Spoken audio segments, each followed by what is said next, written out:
Welcome back to Trouble in Paradise. Sorry about that. Better known as the Oahu Sports Paradise for the Lei-Up Invitational Day 2.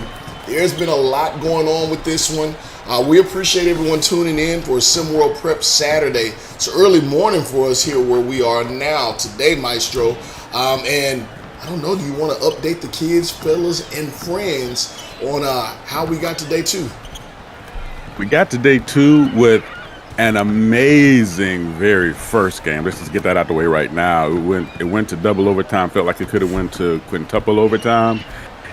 And that started us off, of course, with everyone's favorite Beast of the East and Oceania. But then things got a little wonky, cattywampus on us there a little bit with Queen City Kings taking down Rocky Mount in a very decisive win. The Rocky Mount had 22 points in the fourth quarter. Queen City Kings, the first three quarters, leaving Rocky Mount with only single-digit scoring as a team yells, and that was quite some defense we saw put on. Of course, later we saw some team called the Heartland Zombie Stars. I don't know if you heard of them. Taking over Southwest SimWorld Latin America, 73-69 in a really close game. The score actually, that spread is not even indicative of how close the game really was. It was a really good run. Of course, our second broadcast game of the night was Lakeshore Drive against Bay Area. That, even though it was a 10-point game, Yells, you and I made a comment of how it just seemed like it was sort of a mess on both sides, like both teams were trying to get their feet underneath them, and of course Bay Area was able to maintain. Beast of the East then came back to lose to the reigning Trays. Right after that, Trays winning 66-59. Again, a game not quite as close as the score would lead us to believe with the way the teams played. And then in the last game we left last night before we got a chance to hit the food truck luau for the Scorchers in Latin America. Scorchers took that game 79-53, and that score is a lot closer than what the game felt like too, as you and I were watching it at certain points, going like, okay, when is Latin America going to show up for us tonight? And that brings us now to Day 2 here with Queen City Kings and the North. Shout out to Enzo Wolf, who was out there at the luau there, and we see him knocking down a contested three there. He's a fun kid. Had a great time at the luau. Some other kids came out and joined as well. Shout out to everyone. But yeah, great matchup here. Queen City Kings, lots of offensive and star power on this team in the form of Marco Jacobs and Taz Journey. On the other side, the North, a team looking for victories, looking for success here. Great chemistry, great team all around. Off to a good start here from three as we see Wade Rose knocking it down. Great chemistry for this team. They've really been building it over the past month, and then I know we've seen them on some group adventures here together as a team here in Hawaii. So kind of the underdog story for them as we see a bucket going up there for Queen City Kings. Maestro, a few teams here outside of this game are really waiting on someone else to lose or a point spread differential to see if they can move on. Some teams in control of their own destiny today, but Beast of the East is really going to be having to pull for SimWorld Oceania, but not too much. By not too many, too much of a spread. On the other side, you got Heartland Zombie Stars. They're going to be able to go head-to-head with the Scorchers. They can put a big enough beat down on them. They can move on. The North with 2 games today. They could potentially make a case for them to move forward with their destiny today, and the Yacht Club the same. A lot on the table here in Day 2.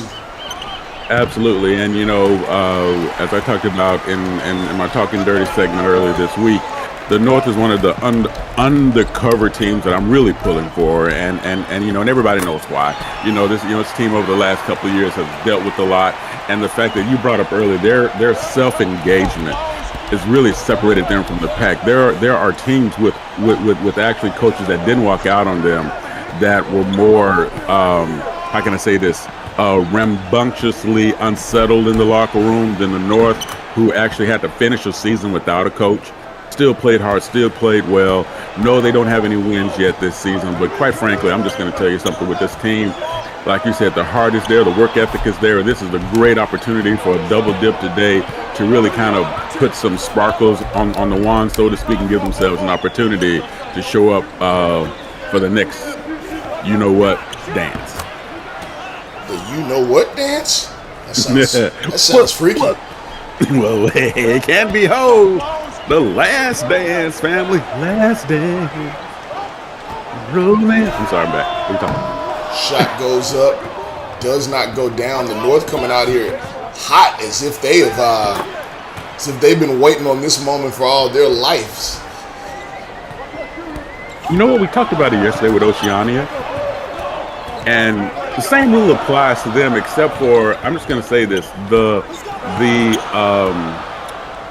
sword of Damocles over the North is not quite as big as it was over Oceania, just because they still manage to play together, and we know they have the talent, as you mentioned earlier, to be able to pull out a win. And oh, by the way, this is not a bad matchup for them.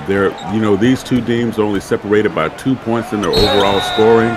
The North is a better rebounding team, both offensively and in total. So this matchup might be what the North needed for the opening of the tournament against the team like the Queen City Kings, who basically are on a win streak of 1. A win streak of 1. I don't know what that is, Maestro. I don't know if that's a thing. Exactly. The North on the other side, though, looking for their first win of the season, kind of trailing in the rankings again, but this is a big chance for them.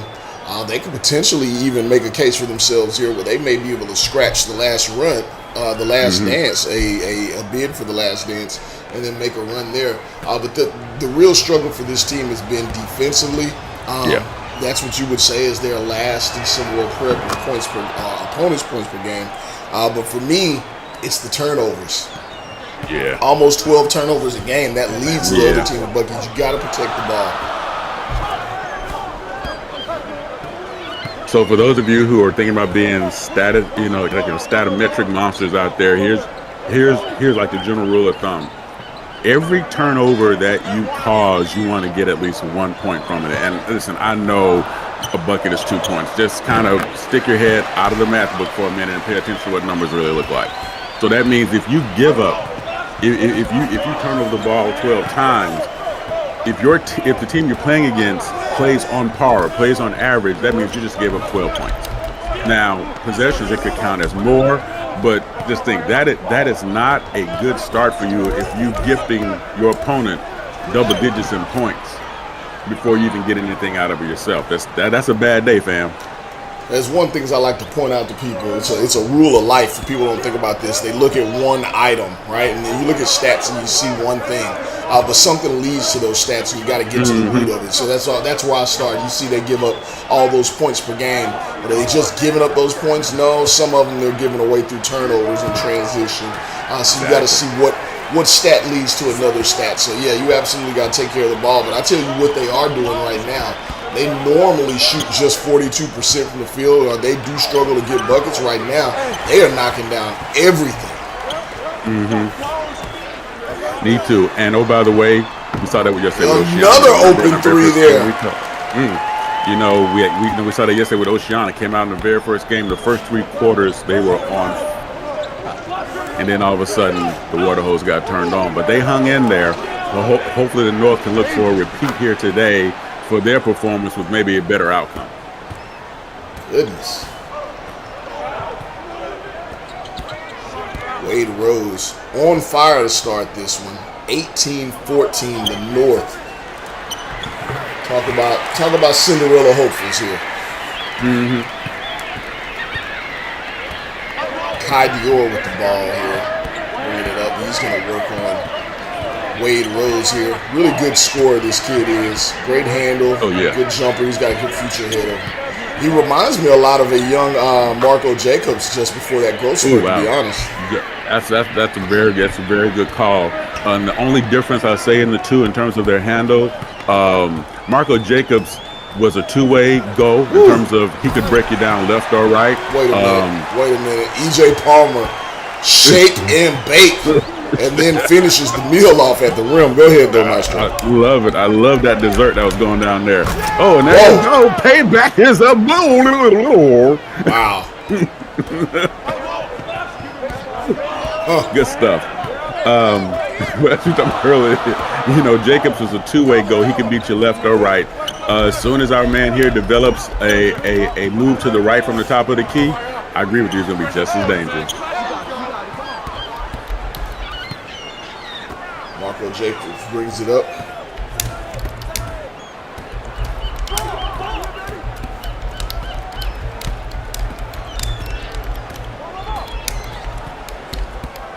He's going to work one-on-one here, looking for the last shot. He puts up a three, and he gets it to go. Oh, so cool as the other side of the pizza. Pillow. First quarter in the books. The North with the early lead here on QCK. But looks like it's going to be a battle either way. Both teams rolling. We'll be back with more after this. I'd like to order french fries, a burger, and a... Yells here with SimWorld Sports, where we're providing the most immersive virtual sports experience found anywhere out there. If you got the brain, come be a coach. If you got the game, come be a player. SimWorld Sports, the only place where you can see the game and be the game.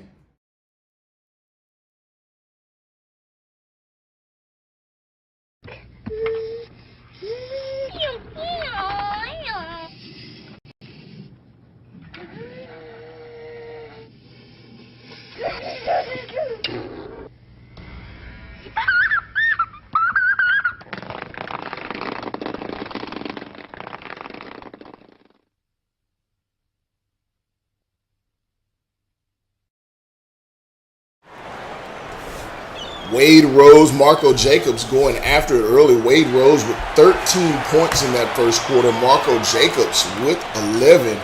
You know both of these kids have quite an ego. And they have great confidence in their abilities. So we're seeing them go one-on-one here to start this one. But it's been, I'll say this, there's been a little bit of ISO, but they've really, particularly the North, the ball has been moving. They've been finding the open man, and that's good to see from this team. And both teams are over a point of possession right now, which is way above their season average, which tells you that they're bringing it out. They're bringing the fire early here, trying to get it on. And tell you what, it's just I didn't bring enough popcorn from last night, man. So I'm gonna have to go get some in a minute, man. It's gonna be nice today. Just a little note, when you order popcorn, even in Hawaii, or excuse me, when you order popcorn in Hawaii, or anything for that matter, it all comes with pineapples on it. So if you don't like pineapples and or mangoes, you better love it. You better love it. Get that vitamin C in your system, fam. Inside bucket there, no good on a great contest from Cody Arnett. Ball's going back the other way. Kai Dior stuns his man with a hesitation and gets straight to the rim. Queen City Kings take a lead 25-24. This is going to be a test of character here for the North now. Absolutely. Kai Dior is just such, his ability, his twitch is just so just on point across the table. It doesn't matter. He can turn any part of the floor into basically the top of the key and work his way in on you like that. This is, one of those rare speed skill players that actually has a functional twitch that can go left or right. Three doesn't go. One of the few threes for the North here that has not fallen here early. Ball's going back the other way. Who's this gentleman with the blue hair? That's awesome. I know, right? I like the way my gray cornrows are coming in, but I might have to go with that color blue. Orion Centauri. He's got one heck of a name as well. Durham, North Carolina, stand up for the 16-year-old. Queen City Kings cannot get that one to go. It's going to come down the other way. Cole Davis with the ball. Go ahead. I apologize about that. Yes, it's not surprising that the teams are sort of, I won't say coming to earth with where because they were scoring at such a high clip in that first quarter. However, and I'm going to say this, I definitely want to know your opinion. Both teams, despite of what would be a traditional struggle scoring for them are really playing clean on both sides of the floor, both playing clean offensively, both contesting shots defensively. This is good on good right now from my eye. Yeah, it's absolutely all goodness. It's going to see who maybe fizzles out first or who decides to get some stops, though. Tell you what, though, if the Queen City Kings ever decide to guard Wade Rose, he's been relatively open and finding spots, here early. So that could open up more offense for others on the north if Queen City decides to make any changes. We'll see what happens after this timeout, but we're going to get the party started right. We're going to get this party started quickly and early. Get your shout-outs in the chat. We'll get them out over the air for you. Only in SimWorld will we do that for you. In the meantime, we're going to shout you out right here. And I'll tell you right now, if you shout yourself out, I'm not saying anything. We're done. 2025, no selfishness, all selflessness. Now, we're going to shout you out. Biff Markham, Coach Deontay Porter, Politicking in the building. Go check out that podcast. It is a nice podcast. Enjoy yourself. We got Jay Midori in the building. We got Juan Vazali actually coming out to check out the game, and he's on the chat as well after a rough day yesterday, but a very good showing for him individually. We got Quincy Appia in the building. Coach Braden Berry on the post-birthday shenanigans and festivities. He's got to pull it together here today as he's got a matchup. He's got a big-time matchup. And then John Obstaculo. We seen you in some open runs just the other day, sir. Yeah, boy. That went viral. And, hey, you got a big future ahead of you. Excited to see what you're going to do. Get these couple of shout-outs for the people that got them in. Jay Midori says shout out to the Bay Area Breakers and Coach Polk.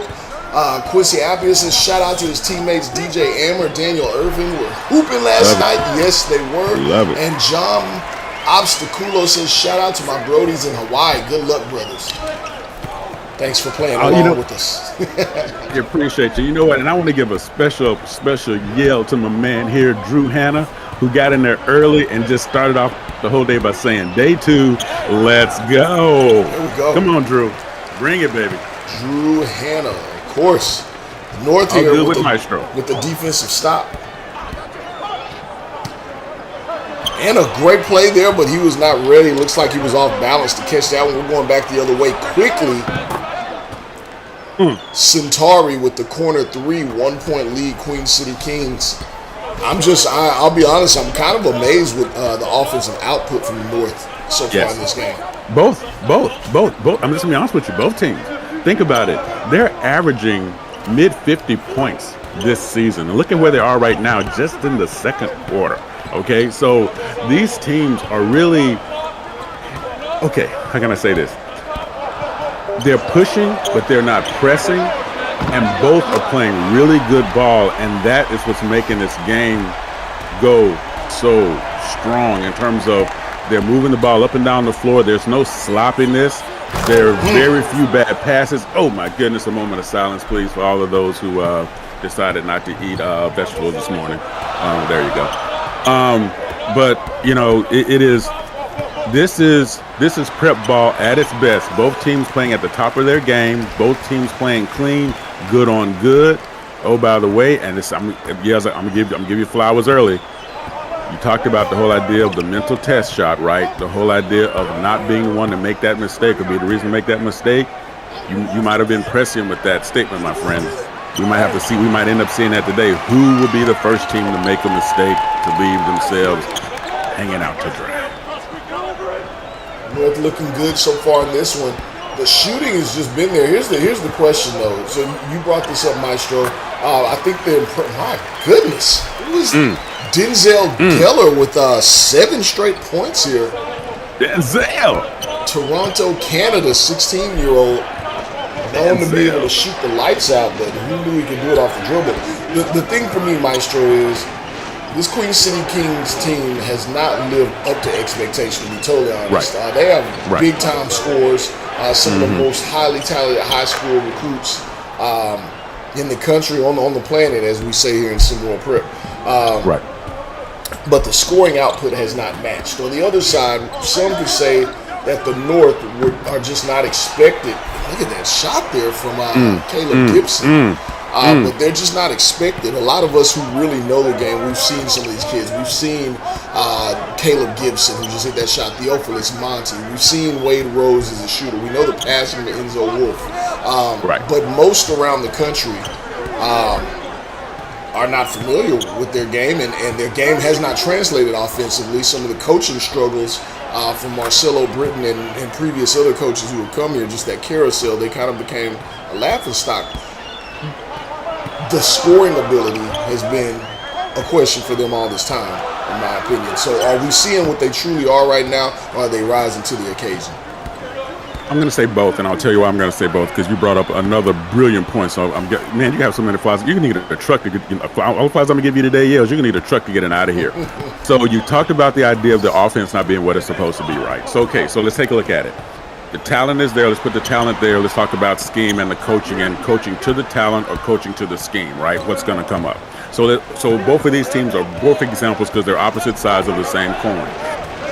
Both teams have the scoring ability. However, what I think we see with the North is they have a coach now who's very attentive to the nature of the team and allowing them to have that freedom so that they can kind of play free willy, so to speak, to give themselves an opportunity to play into his scheme. On the other side, with Queen City Kings, I believe perhaps some of the scheme was holding the team back. They didn't play with that freedom that we would expect them to sort of have to be able to score the way they need to. And I think today we're watching a balance of both teams, whether it's through both coaches, both schemes, through the classroom work during the week, during their engagement, finally deciding, okay, we need to play.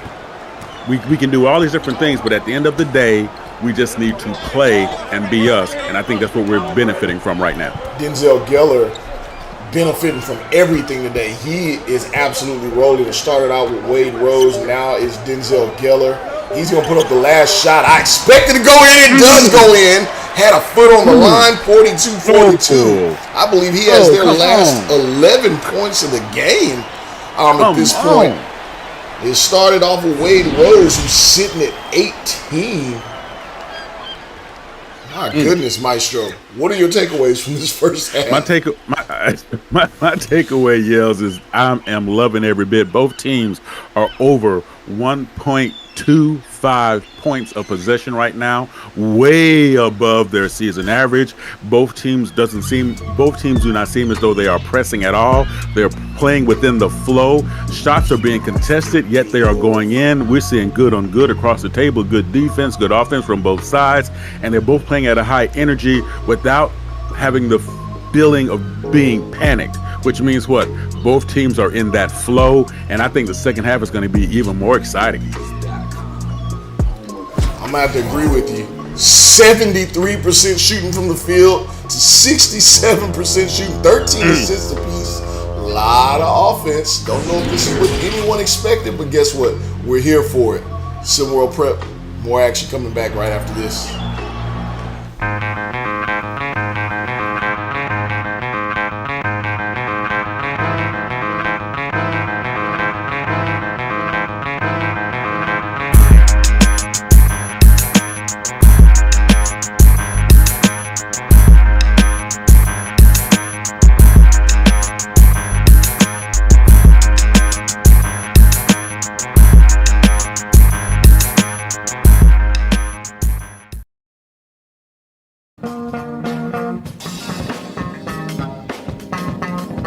Yo, it's your boy. Check out Talking Dirty with me so we can catch up on prep news and SimWorld sports. You know the deal. Holla at your boy. See the game? Be the game.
Back in Hawaii for day 2 here in Oahu's been a great host city, great host venue here. Beachfront property, beachfront vacationing for these kids. Some of their families have gotten to come along. Some of the SimWorld team's been here. Shout out to Jalen and B-Ron and so many others that have been here. So exciting stuff here. 44-42. Queen City comes out and gets a quick and easy bucket. Can either one of these teams keep up the pace of 73 and 67% from the first half, Maestro? You know, what we've learned from them throughout, most teams seem to come back to their median, or their mean, I should say, not their median, but their mean. In this particular case, though, the way they're playing, so focused, so strong, again, a great two-way move. Love to see that go on there. He took his player left last possession that he drove in. This time he took him right. That's what you want to do. Keep everybody, oh my goodness, somebody needs to tie their shoes because they're wearing skates. Sheesh. But, 911. it's a please down 9. IXII. The idea here is both teams will come back to their mean, absolutely. However, both of these teams yells are playing so free right now, playing so balanced and finishing and great passing and they're comfortable in their zone. Queen City Kings, most of their buckets are coming in the paint, moves to the basket, back cutting. The North is doing great with the outside shooting, being able to maintain, leading in threes. So far, there's only been 2 turnovers for the game, and I'm just going to say that. The way these teams played before, we know that was always be a hot miss. You brought it up earlier. Again, more flowers for you. Right now, both teams are playing clean regardless of what's going on, and I love it. Do you think there's any lapse in defense here, or is it just that good of offense? I think it's good on good. I think the defense is good. The offense has just been better. It's in the offensive set that's in the flow, and this. It's hard for even your best defensive team. Oh, alley and the poop. Almost alley and oop. That was an alley and a poop there. Love it. Get the pop up going into the biscuit. Good day. A good defensive team against a good offensive team. The good defensive team might be able to get stopped, but they have to be right every single time. The offensive team only has to be right once, right? So scoring is going to happen if a team is in the flow offensively. For a team to be shut down by a really good defense means their offense was just never gotten the flow, and they started playing off principles and started making mistakes.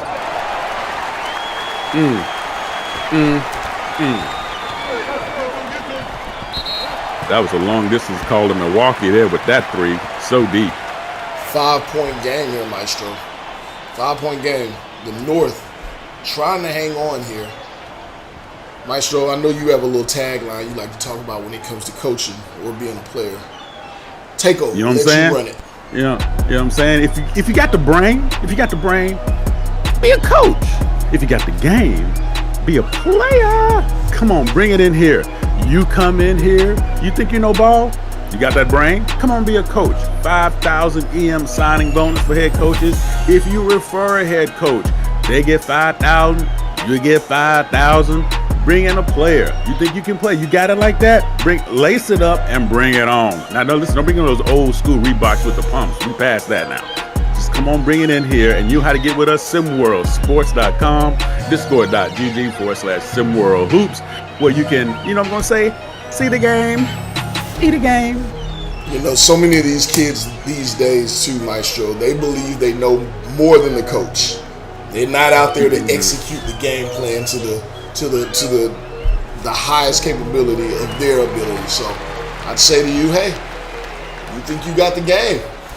Maybe you should try being a coach. Just saying. One of the best metaphors I've ever that stuck with me.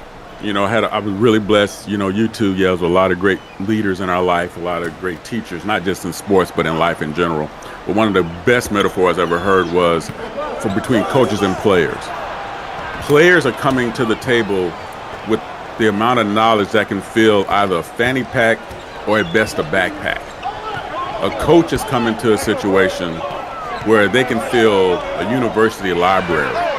And the fact that most players think they know because they're such a good player doesn't mean that they still know the game from that 10,000-foot view that good coaches always take it from. And sometimes it takes, that's the beautiful part about video study. I almost said film study. See, I caught myself. Good part about video study. You can say, okay, break down. What did you see right there? Okay, did you see your teammate open over here? Did you see your teammate open over here? Did you see the fact that he had leverage for you on defense? Did you see that man cutting to double team you and trap you in the corner? All those things, because the video is not going to lie, puts the player in the perspective of, okay, I need to really understand what's going on. Another deep three by the North there.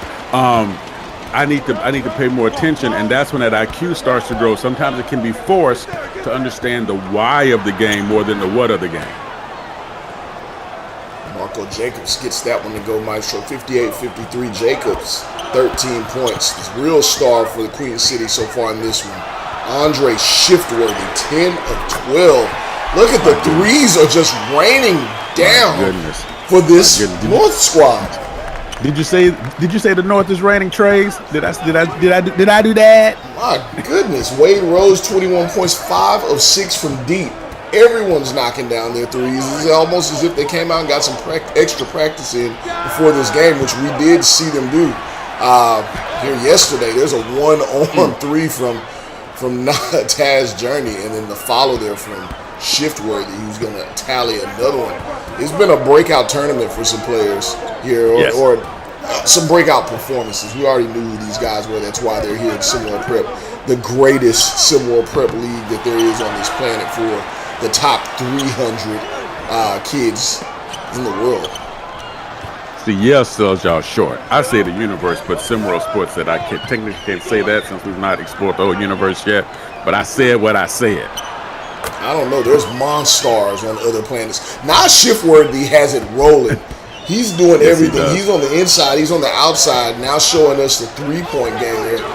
When I say Nas, excuse me, Andre, that's Nas. It's his brother. I believe he plays his brother, for another squad there. Double team comes over on Wade. He finds Tracy Scotts Jr. Knew at some point that would end up happening. Can we talk about that deke 1 second? Everybody put a pin in that part of the film. He turned his back to the trap, then reversed around as his man went to the basket, delayed it, basically did the old Statue of Liberty play from football. It act like he was in trouble. His man is free on the basket by himself with some Kentucky Fried Chicken going, This game has been finger-licking good thus far. We're going to come back with more after this.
Back here in Hawaii, man, I'm enjoying it. Do you think we can call the rest of the tournaments here? Yeah, I'm down with it. I don't know. We'll have to check with some big wigs and see if that's going. I want to let you all know, so those of you who are tuned in here with us early, we see a lot of people doing that regular that regular scam thing that happens nowadays where you check in and then check out, think we're not looking at the watch time. I can't take it, Maestro. I really can't. Nevertheless, for those who are here seeing what's going on, and let y'all in a little insight, there will be an off season after the Last Dance, but the season will pick back up much sooner. I hear the league is reaching out to some of those off-season tournaments to make them officially sanctioned, non-exhibition, but sanctioned SimWorld Prep tournaments, as there will be more tournaments and larger tournaments next season. SimWorld Prep always making changes. Things that can't happen in the middle of a season do happen when the opportunity comes. So be on the lookout for that. Exciting, more prep action, more opportunity for these kids to get exposure. Come on. It's big time. That was a great pass from Theophilus Monty to Ty Jones. The alley and the poop. You only get the oop when it's a dunk. You get a poop when it's a tap in. That's just the rules. I didn't make it up. Don't be mad at me. You know I like to check the chat every now and then, just checking back in. Off-season tournaments, no, making sure I'm clear. These will become more of a year-round tournament. Tournament season will become SimWorld Prep trying to fit more of the high school circuit, which goes on year-round. So we're not talking off-season tournaments. We're just talking tournaments. I love it. I love an opportunity, and I'm gonna say this for everybody want to engage. You got runs. You got these games. Go deep from the three like the PP with the B. EJ Palmer say boom boom pow, baby. That was tougher than a roll of sushi from Goodwill, and I love it. Make that shot count. Sushi from Goodwill. Maestro, you say some stuff, man. That's a big time block there from Theophilus Monty. Second shot goes up and in. I believe that's Elijah Flagger there. Gets that one to go. I could be wrong. DeQuan Holton, excuse me. The North here, as well as they played, Maestro, they're staring down a 7-point lead. They get a shot here. Then things could open back up for them, but they are trailing. They played very well, but it's been challenged here. Wade Rose on the inside, unable to get to go. It is very difficult when you're not used to winning to try to come from behind to win. And you said this earlier. I'm going to give it to you before we go to that other quarter. It's about a mental test right now for the North. Mental test ahead for the fourth quarter. We'll be right back after this. Still waiting for a big smile out of you. You're up 2-0. What's the story? Are you not happy, or you're only half happy, or? Still to be happy about. You're up 2-0. Job's not finished. Job finished? I don't think so.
Fourth quarter coming up. You know what that means? It's fourth quarter time.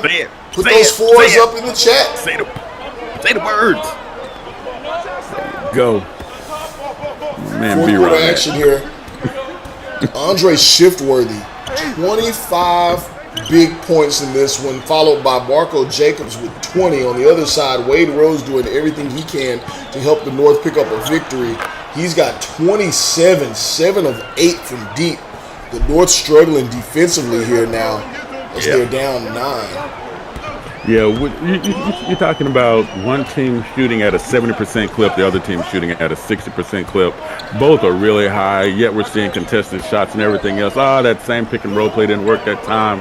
Got to give Queen City Kings credit. They made that adjustment. They actually trailed. And a steal, felonious activity put out the warrant. Marco Jacobs had a man there after coming up with the steal, had a man up ahead and decided to pull up for the jumper. 11-point game.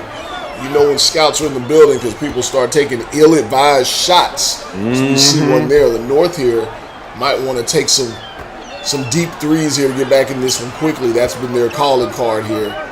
No Wade Rose on the floor at the moment. Theophilus Monty, though, Good had a defense on the mismatch, pick and roll. didn't take it. Yeah, that's a good contest there. Deep three going up, no good. Kai Dior on the rebound here. Maestro, the North seemingly have lost some of their swagger that they looked really confident to start this with. Defensively, they're struggling. Look at that finish from Marco Jacobs. That's why he is top 5 on the planet right now. But what does the North need here to get back into this one? They need to get back to the boards. I mean, what are they doing now? I don't know if the game is caught up with them. I don't know if all that pork from the luau is caught up with them right now. But whenever a shot goes up, we were seeing at least 2 North jerseys going to the rim for a rebound. We're not seeing it right now. Everybody's standing flat-footed. Once the shot goes up, they cannot afford to do that. And by the way, you remove that piece of the puzzle, all of a sudden you got a bad Jenga stack going on because everything else starts to break down too. Caleb Gibson giving up the inside shot to Kai Dior. Queen City getting everything they want on the outside, forcing what they want on the inside. It is tough matchup here right now for the North. They got a 15-point hole suddenly to dig themselves out of.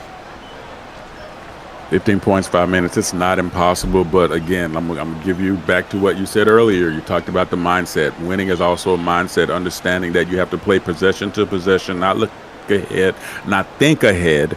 And oh, by the way, this is a particular case here. If I'm down by 15 with 5 minutes left, I need to go on something that's going to sort of shake up the pile a little bit. Now, I understand the North is playing shorthanded. They have 2 injuries. Clint Adams and LaDavis Cole are injured. So they're playing with a shortened bench, right? So I understand that part. However, right now, you have 5 minutes and 36 seconds to lay it out there on the floor, and you need to slow up the matriculation up and down the court that the Queen City Kings are seem to be able to do at will. And it starts with you crashing those boards as if the vending machine is spitting out dollar bills, because you're going to need them right now. Every second is going to matter. You got to make it count. Yes, indeed, there. As you can see Coach Britton emphatically talking to his team there. Don't know what the strategy is going to be coming out of this timeout. Not sure what the strategy can be with 5 minutes down. You probably want to apply some pressure. We see Wade Rose back on the court. I believe that it's him there. Enzo Wolf back on the court as well. Probably would have liked to gotten a look at Denzel Geller, who's been quite a revelation today. Yes. But the Queen City Kings on the other side doing what they need to do. They picked up a big win, and now they're looking for their next one here. Tough shot in the paint from the mid-range, and he got it to go. You are not out of it, but like you said, pressure. You got to meet him at the very least, meet him at half court. If at this point, I would say meet him at 3/4 court, but at least meet him at half court. Again, what Jacob shows you can go right, he can go left. Wasn't able to finish, but boy, it sure was pretty before the doorbell fell off. Beautiful move, could not finish, as you say there. Then the other way, LaCole Davis is going to finish at the rim. It's just an 11-point game. That's how quickly the game of basketball moves. One more stop, single-digit game, and some momentum being built here. They're going to want to help, though. This Shift-Worthy and Marco Jacobs matchup, they're just too much for the perimeter defenders here on the North, if you ask me. Agreed. You're playing against a team that's statistically above your skis. But what do you do in that particular case, Yales? You have to find a way to change the groove of the music. You have to find a way to, if they like to play fast, slow them down. Put some turn the court into quicksand and slow it down. Is there If they time like to to play slow it down? Some people look at this 4 minutes and they say, "Oh, the game's over," or "Oh, there's not enough time." Is there time to slow it down with 4 minutes and 42 seconds left? You have to be smart about how you do it. Make sure that you get your shots off early in the shot clock, and you make sure you make them fight for every quarter inch of the 92 feet as they're trying to move up the floor. So Wolf brings it up here, 13-point lead, just under 5 minutes. Looks like they are taking their time a little bit here, Maestro. I'm going to say a little bit too much. Now, you brought up the fact that they do have scores. Right now, they're not playing in the same flow, Yells, that we saw earlier in the game. And you can't afford to take that much time off the shot clock right now, not with the number of seconds you have left right now. You just can't afford to do that. Maestro, I'm going to take the opinion that the North has done everything offensively that you want to see in a game. Yeah. Defensively is where they are challenged. They've got to find the right rotation there. Look, Enzo Wolf left on Andre Shiftworthy, and he just takes him right to the bucket for his 27th point of the game. You know, if you want a double team, you go to a zone, you try some shading, hedging, something to slow down those two and see if you can get anyone else to beat you. Well, how do you make a team take shots when they don't want to take shots? You hedge and you trap at every given position on the upper side of the floor. And understanding now, when you make that trap, your help side defense has to be they have to have their radar up and going. That means as soon as the ball comes out the hand, they're meeting the ball as it's in the air. Don't wait till someone catches it. When you see the ball thrown, start running where that ball is going. And that's how you can force a team to take a shot when they're not ready to take a shot. That's a higher level skill to teach and to get a team to commit to, because you have to have commitment from all 5 players on the floor to do that. And sometimes you just don't have the manpower or the acuity to be able to pull that off. Wade Rose gets that one to go. 11-point game. Now we're under 3 minutes, back where we were just 2 minutes ago. Clock starting to get away from the North here if they're going to make a run. And definitely Enzo Wolf doing his best to defend Marco Jacobs. Gets a stop there. They're going to come down the other way. Wade Rose going to push it. He gets separation. Gets that one to go. It's a 9-point game, Maestro. Strong move. I don't know if I want to leave Marco Jacobs one-on-one with anybody. I like how tough Enzo plays. Oh, how about not leaving him one-on-one? Hammer, I am. Andre Shiftworthy saw a lane, and he hit that lane like a SWFL running back. Throwing it down. Thank all of our participants for that showing might up here be today. Man's taking enough of a beating. Go on, hub, pick him up, carry him on into the house, gold mine. I know. We'd like to thank all our participants for showing up here today. Please feel free to not go to aisle 3. There's still a body there, and there's still an investigation going on. That's how you seal a deal there. The North here, time's just about out for them. They're still competing, and you got to love it. Yes, I do. Can't get that one to go here. And again, I'll say they have looked so much better today than they've looked in the past. Measure things based on progression. They're unable, they'll need a miracle to move ahead. And to be totally honest, I do believe Queen City wins this one. And they'll clinch it.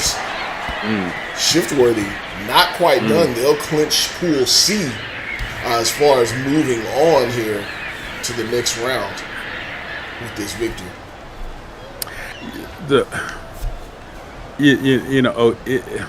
A loss is a loss, right? You know, nobody wants that, nobody whatever. But we talked about the whole idea of sometimes a loss is a win, sometimes a win is a loss. In this particular case, when we see from the North, if this is any indication of how they're going to grow, and I'm going to use the O word, so I'm going to apologize in advance. How they're going to grow as an organization with stability at coach, then they've raised the bar of my expectation for them going into the next prep season. Not going to disagree with you. Marco Jacobs goes right by his man there. They are showing just how good they are offensively in the backcourt and on the wings. And they still have a lot more to offer, this Queen City Kings team does.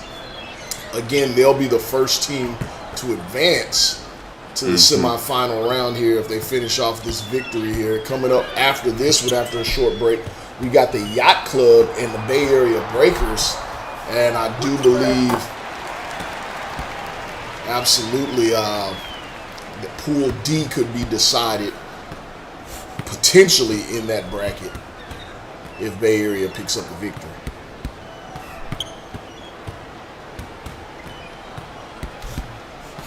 Last few seconds here, Maestro. Yeah.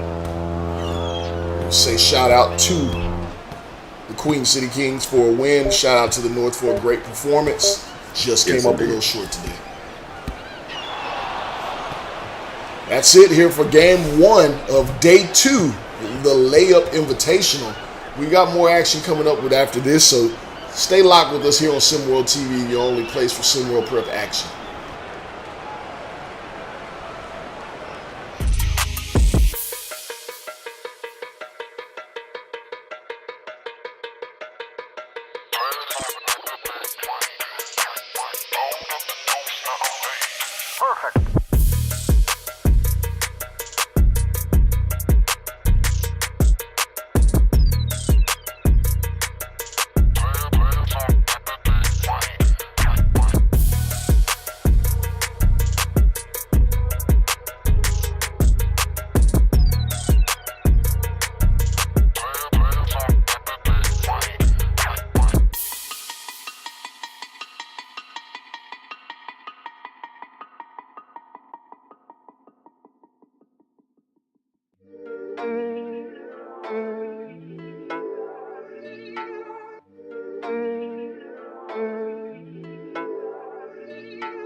think about you.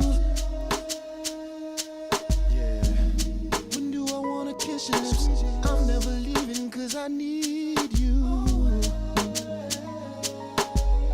And I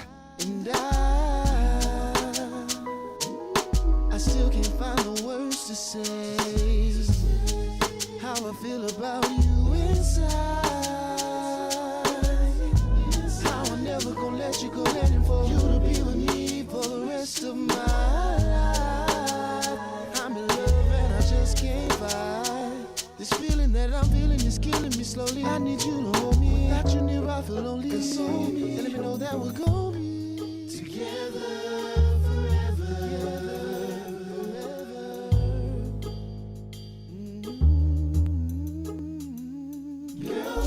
I want your love through every changing season.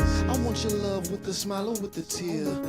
Cause I know besides love there is no reason that I always seem to need you near. I want you every time I see the sky, cause all I see are visions of your face. Without you in my life, I think I die. Your love and care could never ever be replaced. I want you when I'm roaming, even when I'm standing on the shore. I want you to be my one and only, and when you're gone, I want you even more than any price and gold. Even after the music ends, more than you will ever know. Unless you felt my love within, I don't know if I'll ever see the sun again or ever love again. All I know is that I want you, want you, want you. When do I dream about you? So many times I really need you. I cry cause I can see you, then you made everything alright. Times when it's dark, girl, you are my light. And sometimes I feel so scared that I might lose you. I don't know what I'd do if you weren't there, so I keep you in my breast, yeah. Cause all I see is you.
We're back for game 2 of day 2.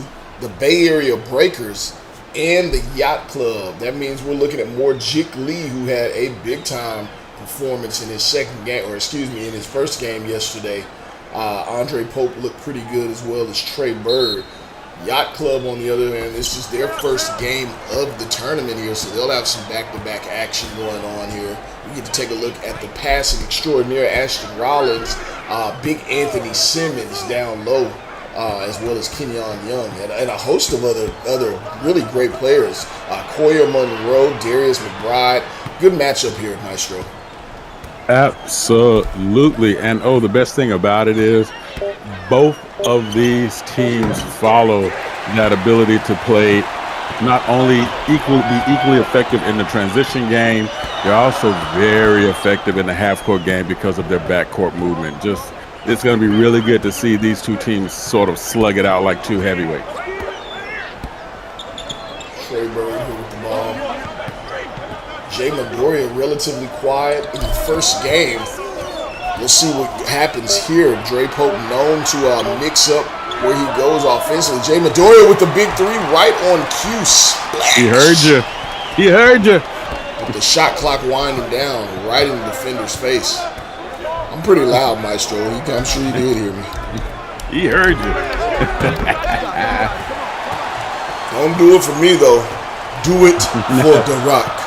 Do it for The Rock. Shout out to anybody who knows what I'm talking about there. Jay Midoriya with the ball here. Kicks it over to Jik Lee. Darius Carter now on the perimeter. Houstonian native. Ball's moving very well. There's a beautiful pass down low to Andre Pope Jr., Coach Pope's son. Unable to get it to go, but that still was a beautiful pass there. It's a foul. Beautiful pass. But he'll eventually learn. The secret is you put the ball in between the rim, not on the back. He'll work that out, though. I have faith. His dad knows ball. He'll teach him. It has to go through the rim, through the nets, and then everything will be fine. Ashton Rollins here at the line. This young man, Coach McMillan, really loves his passing ability. Has not been on full display so far this season. 3.3 assists a game. But if you've watched the way a scout watches, you know that he has great vision, great awareness. Decent perimeter defender as well because of his athleticism. Out of Phoenix, Arizona, they were hoping that he would have been playing for either the Rocky Mountain Monsters or the Scorchers. But he came across the country, shelled out some EMs, and they brought him in to play in sunny Florida, which I would do the same any chance I could. Any reason to get down to Florida. Absolutely. Hi. And the reality, just want to let some of our players know who might not understand the whole scouting scheme when it comes to when they say someone's a good passer, but you might not see them having a lot of assists. Believe me when I tell you. Because you're watching stats. Stop watching the stats. I'm sorry, Maestro. No, you're right. You're absolutely right. As opposed to whenever we scout a player and we look at passes that have the high probability of turning into points. In other words, Yales make a great pass to me as I'm cutting toward the basket, but I miss the layup or I miss the dunk. That gets a little hashtag. I should say a little hash mark. It gets a little hash mark thing. Okay, that should have been an assist. That and after a game, those scouts look at that and say, "Wow, this kid made 7 really incredible passes that should have been assists, and they didn't happen." Trust me, you're getting credit for your passing, even though your teammate didn't finish the bucket. Scouts they don't just go off the results. They go about how you got those results. And if you perform well, as I was speaking right there, if you perform well, regardless of what your teammates do, trust me, you're getting those marks you want to get to give yourself an opportunity to get. I'll use that as an example there. The assist leads to the point, right? That's how it's determined as an assist. The pass led to an assist there. But the first great pass on that last play was the decision to get the ball up court on a pinpoint pass for that secondary pass, which is more of a, you could call it a hockey assist. That's the pass that led to the pass. So you can make a pass that forces a double team or gets leverage going up the court. That's great passing. And there is not an assist for that, but the scouts are watching. Exactly. Well said. You want to shout out the chat? Let's go get it. I don't want to do it. I'm not ready to do it yet. I don't want to do it yet. Tell you what we can. Tell you what we can. We can let everybody know that a live EM giveaway is incoming. We need enough viewers in here to make that possible, though. We got a decent number here on YouTube. If you add in all the people that join and then tap back out, we got some viewers here. Shout out to people viewing over there on Instagram. 21 Natalino and Z Poppyfied. Hopefully, I guess I'm saying it right over there on Instagram. We have quite a few tuned in on TikTok. I can't get all your names. No one yet on X. It's interesting. I guess it's early. It's too early for X, is it? Too early for X. It's too early for X. It's never too early to get X around here. But yeah, you guys tune in. We get a good number of viewers in here. When I get the word, EMs are given away. But you got to be present in the stream to get them. We add a 0 to the number of total live viewers across all platforms. If you haven't invited somebody, share the link and say, hey, tune in. I don't know why. I really don't know why. But you run those numbers up, it could benefit you. We do these every live stream EM giveaway. But as of right now, Maestro, come on. Just 4-3. I expected a lot of offense. What's a lot of defense thus far? You know what? Yeah, there's a lot of defense and a lot of slop. Both teams are playing with pressure. Sorry. Both teams are playing with pressure, and it shows. When you see these teams who normally score so easily in transition, not scoring so easily in transition. That means they're feeling the heat early. They need to loosen up a little bit, and there's no doubt that these teams are going to loosen up and find themselves in their game the way they need to be.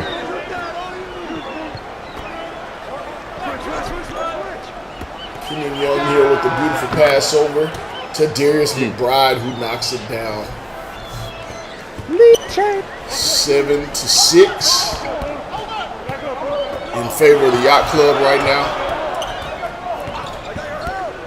Jamie Ramos working on the top of the key, beautiful top of the key, high post passer as we talk about it. Darius Carter here working on the screen. He gets a matchup over Anthony Simmons, goes right around him and powers it down. Switch to the left hand on the finish off platform. That's what you want to see. Good ups there in the post. Boom. Lead change.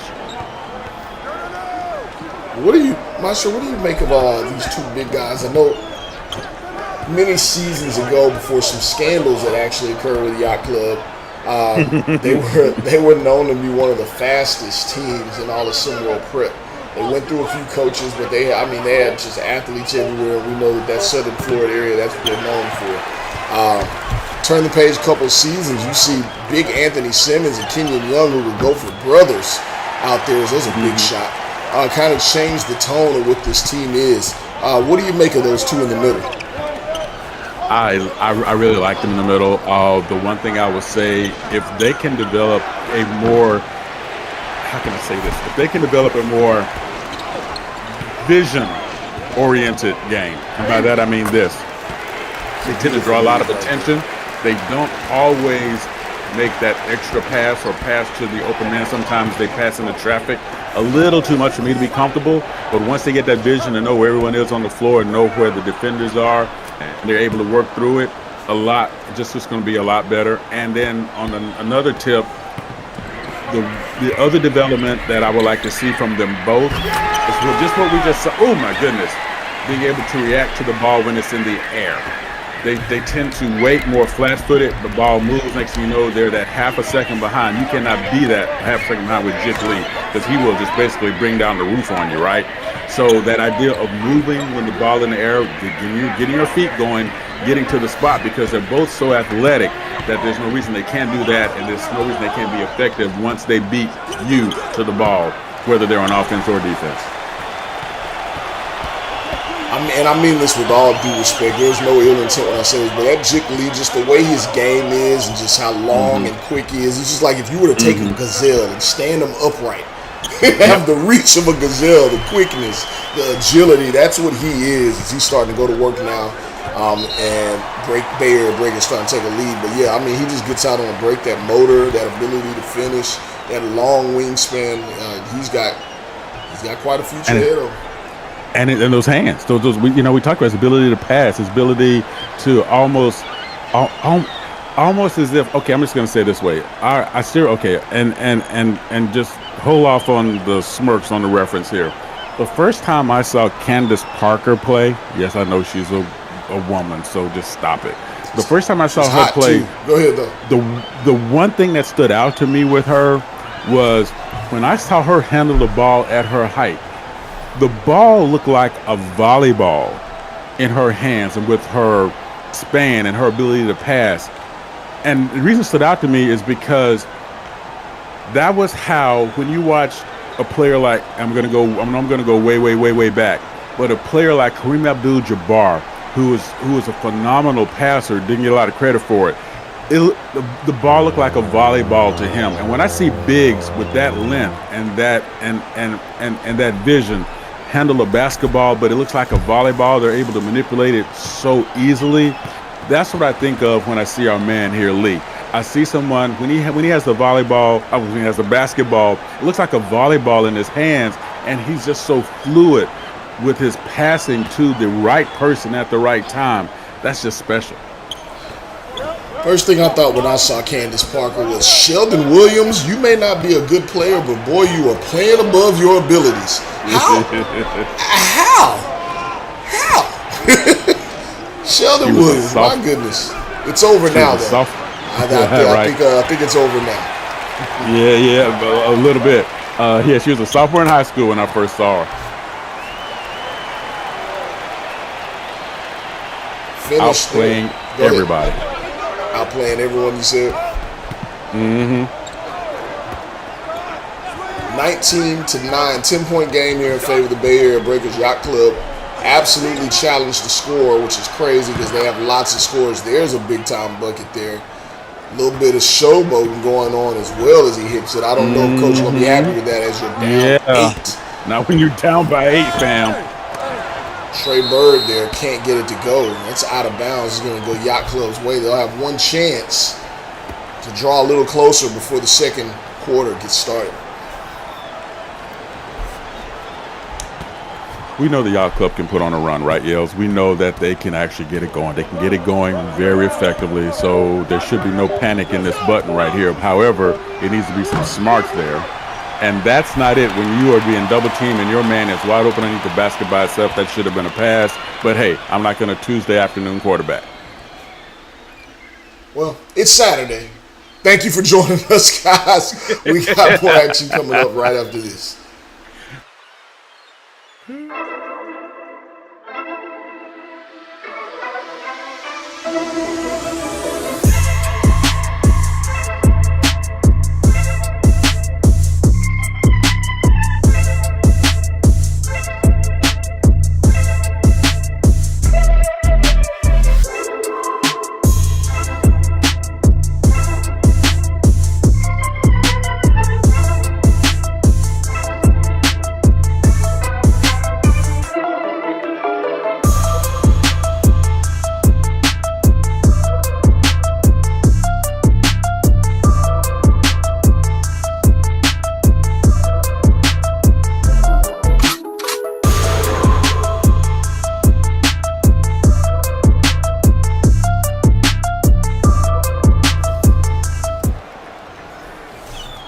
Back here, if you guys weren't tuning in for the Court General, you're letting us down. You're letting down Sniper J, who's putting in that work. Lots of basketball information there. Make sure that you're getting in on those threads, dropping some comments, some approvals, and some appreciation in the threads with those chats. Really great show, Basketball Savant there. But I'm going to take a moment here, Maestro, do something we haven't done in a while. I want to shout out some of the new recruits who have committed to joining SimWorld Prep this upcoming season. Some of you actually tuned in here live. Those of you who are not, somebody ping these guys and let them know how things work around here. It's all about engagement. You tune in for games that are even not yours. They help with your progression. But shout out to Jubes Mason Jr. from Chicago, Illinois. Jom Obstaculo from the Philippines, 15-year-old playing way over there. My God, he's got some game there. Makai Marks out of Bayshore, New York. No way. Mason Griffiths out of Waterloo, Iowa. Iowa in the building. You know, we talk Iowa, all we think is Lemarian Sherwood. Jaden Kimakai out of Camden, New Jersey. Quay Ware, Charlotte, North Carolina. And while I have time, Hamis Lucian out of Baton Rouge, Red Stick, Louisiana. Baton Rouge. Where's that Baton Rouge? Come on, let's get it. Welcome to SimWorld Prep, everyone. So. Love it. And you know what? The best thing about what you said, they're from all over the world. All around the world, basketball. I'm sorry, I'm back. What are we talking about? I blacked out. What are we doing? Talking about what does Yacht Club need to do to get back into this game? Oh my goodness gracious! They need to slow down. You know, they need to settle. They're playing. They're playing. It's every play is 100%, right? If you do 95 good but mess up the last 5%, it's not a good play. And it feels like they're rushing in every possession, and that's not like them. On the other hand, Bay Area Breakers, listen, if the Yacht Club's on the struggle bus, Bay Area Breakers is AAA trying to call the struggle bus because they're just basically barely ahead of where they are right now. We're seeing both of these teams not at their best, performing not at a level that we're kind of expecting them to do. And quite frankly, they both need to settle down, but the Yacht Club really needs to find a way to allow the ball to score for them, and they cannot do that by rushing and taking panicking shots. Just a 6-point game. Yacht Club still in this one. It looked like it was going to get away for a moment, but lots of scoring opportunity for this team as they have lots of scores right now.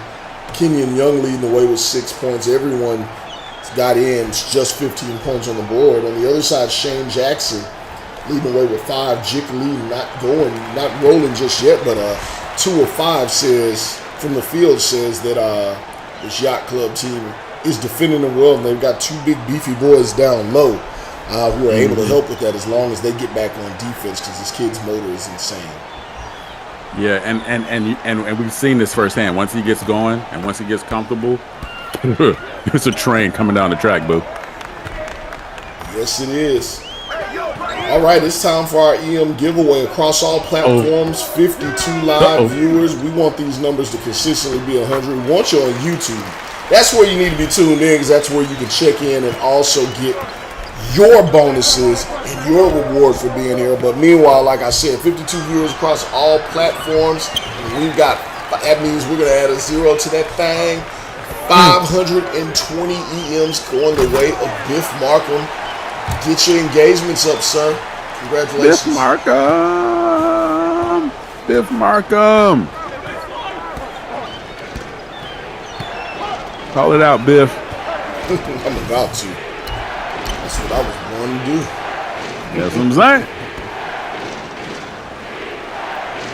Bay Area Breakers here on this side.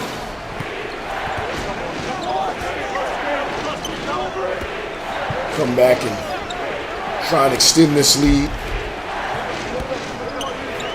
For those of you who are seeing this game right now, I really want you to sort of put on the 10,000-foot hat for us and kind of look at it the way Yells and I are looking at it. Look at the performances. Look at how both teams performed in the very first game to how the performances are happening now. And they are drastically different, 180 degrees different here. It is, we're seeing sort of a, I'm gonna say another word I shouldn't say, but I'm gonna say it anyway. Slipshod performance on both sides. And oh, by the way, that's just leaving the door open. Yacht Club might be down right now by 8. It doesn't feel like it because Bay Area Breakers are not playing as strong as we expect them to play. And when both teams play poorly, that means all one team needs to do is get their feet on the ground, be where they are, and get the job done. And next thing you know, they're on a run that the other team can't stop. Trog King now in the game. We know he can score. Doesn't get that one to go. Bay Area Breakers back the other way, playing some patient basketball here. Another dose of Darius Carter getting that one to go. I keep saying Darius, Daquan, excuse me. I'm sorry. Sorry to the family. It's important to get names right. For me, I apologize on that one.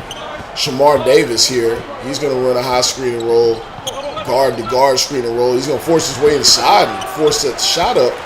Can't get it to go. I'm not sure that is the Yacht Club's game that they're going to want to do. No, it's not. And when you see both teams playing for that tough shot, what does that mean? That means something is not happening in their offensive principles and the translation from the coach to the team. Because I can guarantee you dollars to donuts to pig sandwiches that the coaches are not throwing up every single play to be some rough, tough, mid-range shot or under the goal when you're being surrounded by three of your opponents' jerseys.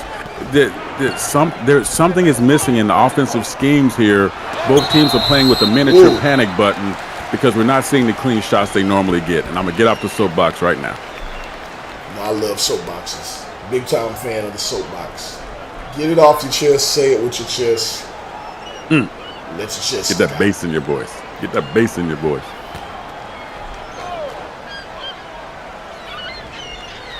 Inbound here. Looking for someone. Find Shane Jackson. Again, paced ball movement. That's what you got to like. They're playing intelligent ball, Maestro. I know you've had a lot to say about the shot selection. But I do like the pace and the movement that the Bay Area Breakers have played with. Once we get some spacing, they're going to be dangerous. Got a little space in there, and that led to a bucket by Shane Jackson, 31-19. There you go. That's who I want to see work right there, Anthony Simmons. I'd like to see him in the post more. He's had to play out on the wing here. This, to be totally honest, this does not look like Yacht Club's normal scheme there. As we see a bucket, a drive in a bucket, excuse me, for Darius McBride. Hoping for a defensive breakdown and creating a defensive breakdown is two very, very, very different things. Hoping for one? Don't you have to make those happen? I was going to say, hope is not a strategy. You put hope in one hand and poop in the other hand and see which hand fills up faster. Why is anyone... That phrase has always been funny to me. Why would poop ever be in a hand? Well, just saying sometimes it's Thursday. I have no idea what that means. Ashton Rollins gets that three to go. Yacht Club really needed that. They need to stop here, but instead they're going to get a foul on Anthony Simmons. He is not pleased about it. Going to the line is going to be Jamie Ramos. Any chance that he actually goes behind me? Ooh, I like where your head's at. I don't know if we've gotten an interview in on this young man to ask. Someone needs to find out. It's very important to get those names right. That's right. I don't want to call him that now, to be honest with you. I'm sure we'll get clarity here in a moment. OTR now live on SimWorld TV. This Saturday's episode is going up. The corner three, make sure you tuned in for that. You can get a rundown on what occurred yesterday, maybe some of what happened today. Not sure, I haven't had my chance because I'm in the booth right now to check it out, but I'll certainly be checking it out. He's working. And then, sure we got some dirty shorts coming up later, Maestro? You know we got all my dirty shorts. Are they ever washed? Why? Saving the planet. Saving the planet. Do you know what using up water and soap does to the ecosystem? I know it keeps me clean.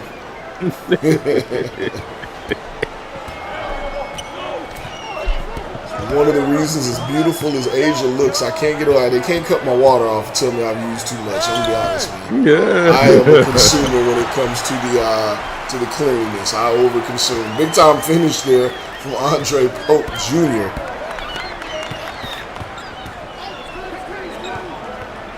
Game still within reach, but Yacht Club cannot continue to trade baskets. They're going to have to knock some down, and then they're going to have to get some stops there. Unable to get that one to go, can't come up with the offensive rebound. They need to get back on defense. I'm just not used to seeing Yacht Club being so flat, and I'm not used to seeing Bay Area Breakers have such poor spacing for so much of their offensive possessions. Now maybe I'm being over picky, and maybe because maybe my expectation of what we've seen them do and the talent that they have. But both teams appear, I'm just going to get frank about it, both teams appear to be quasi-flat-footed enough to be an annoyance to each other right now, as opposed to being able to show that they can get on a run that we can normally see, that we are so used to seeing them do, at least at one particular point. I don't believe we've seen one solid run here today. I think we've seen a series of bad possessions, but not that typical get out, run, gun the floor, break down, lane 3, 4, 5 sort of transition game we're used to seeing from both teams. And there's no better team in transition when they get going to me than the Yacht Club, with their ability to pass with all the athletes that they have, that you brought up earlier, by the way, that we were just talking about.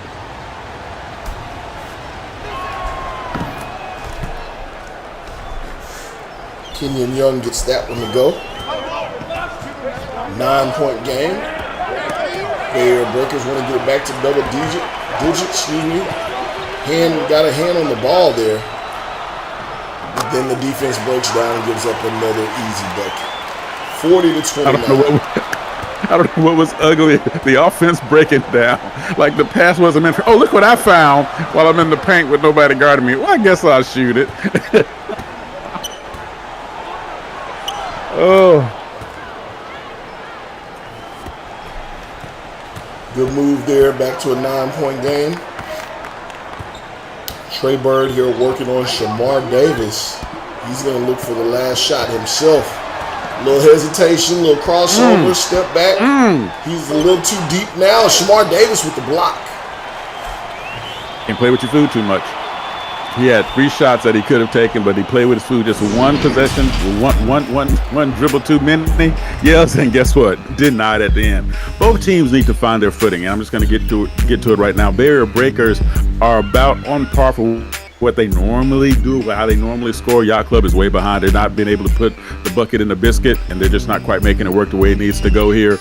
For the Yacht Club, we talked about this, to give you credit for this again. It starts in their transition game, their ability to pass, their ability to get out and move. We're not really seeing that. Bay Area Breakers can play you from either transition or half court. They've just been inconsistent in terms of their spacing. Once they get that together, and I'm sure the coach is going to say that at halftime report, we're going to see hopefully we'll see 2 different teams coming into the second half of this game here today. Hopefully we will indeed. We still have a half of action coming up. See who can take this one home and potentially lock up the next spot, as the Bay Area Breakers are trying to be moving on to the next round of the Lay-Up Invitational. We'll be back.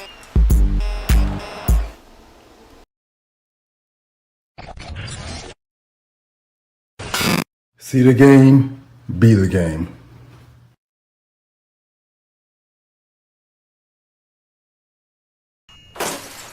You son of a biscuit-eating bulldog. What the French, Did you Toast? think I wouldn't find out about your little doo-doo head cootie queen? Who are you calling a cootie queen, you lint liquor? Pickle you, kumquat! You're overreacting. No, Bill, overreacting was when I put your convertible into a wood chipper. Stinky McStink face! You Hoboken. Fabulous! New Orbit Raspberry Mint cleans another dirty mouth.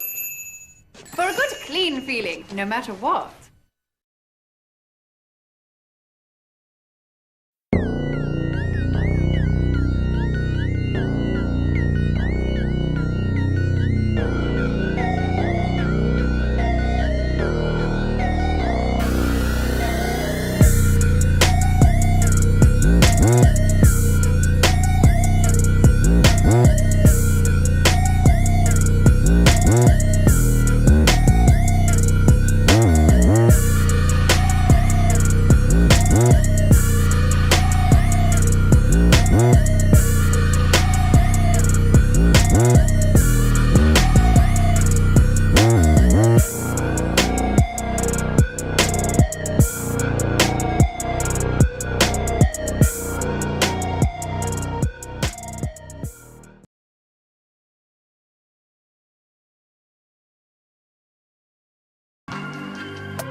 Third quarter action here. That means it's the second half. And what do you think was said during halftime by Coach McMillan to his Yacht Club squad? Are we gonna play or what? Because right now they've been flat-footed yells. They have walked themselves into trouble. They've not been responsive the way we normally see them do it. Their transition game has been non-existent and more so unfortunate. Finally, there we go. Did we just transition off the steal? A little taste, son. There we go. The breakaway three. Okay, fine. and that's the way to look at it. That's a tough shot to put up, and yeah, that is the response. I guess I'll live with it. Okay, fine. Yeah, exactly. And again, you know, I don't think I've ever known a coach at any level of success who said, "I love that, fighting for the ball. This is what we want to see. Mix it up. You know what? That other way you were playing ain't working. Let's try something different. You know, just something." The idea of going after the ball, attacking the ball, making sure that you're making the other team work for every inch of the floor that they can get. That's what you need to see right now. That's what was not happening before. But as I was going to say earlier, Yells, there is no coach that I've ever known, or ever interviewed, ever played for, ever studied, ever read about that draws up plays where every shot is contested. So that means there's something in his offensive scheme that there's a wire missing somewhere in the coding, and they're trying to figure it out, and hopefully they do, because right now they're still falling to the same habits. They're doing some great defensive plays, but they're not turning it over and qualifying them for the success they should have on the offensive side of the floor. Indeed, 6-point game here. Yacht Club looking for a stop. I want to take a moment just to shout out one of our newest members here, showing this kind of commitment that's going to lead to something. John Obstaculo, right now in the Philippines, tuned in for SimWorld TV action, although it is 3:32 a.m. for him. We really appreciate and love that kind of support. That's what we need more of here. We got a lot of takers here at SimWorld, but when you give back like that, the appreciation runs for miles. We appreciate you, John. Thank you so much. John Maestro got you. You're gonna get your own dirty shorts coming up soon here, boo. Yeah, he's gonna send them express mail too. Exactly, because otherwise they'll be a little less than dirty, and you get them.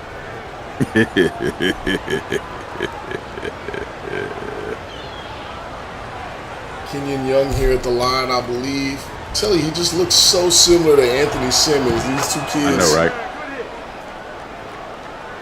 Just two big hosses down low. Yeah, two brothers from a different mother. Jick Lee thought about the three there. Yes, he did. And I was going to say, are we about to see? I was going to call it too. They're going to get one of their better three-point shooters there. Jay Madoya has been knocking it down all morning here for the Bay Area Breakers. There's a scheme. 2 threes. There's a scheme. Ran off a double screen to a staggered screen, and what do you get? You get an open shot. That particular case, that was a good pick and roll, delayed pass to the paint, but guess who made you pay on the other side? You have to recognize once Jick Lee, listen, y'all done messed around and found out. We told you, once you see Jick Lee starts to make those steps toward the paint, somebody's got to start getting there. Now, you might get run over, but at least get there to give him something to think about. Because if you leave him uncontested to the paint, everybody's going to pay. There's been a lot of free runs to the bucket.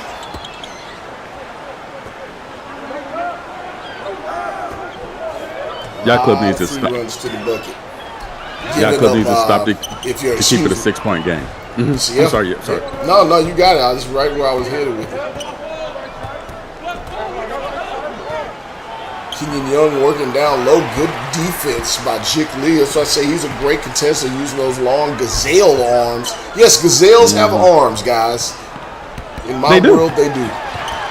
They do. Because how do you think they make the phone calls? When they, you know who use those payphones in Africa? I have no idea. Everybody knows that. Come on. Shamar Davis here with the ball. We're going to get a timeout from the Yacht Club.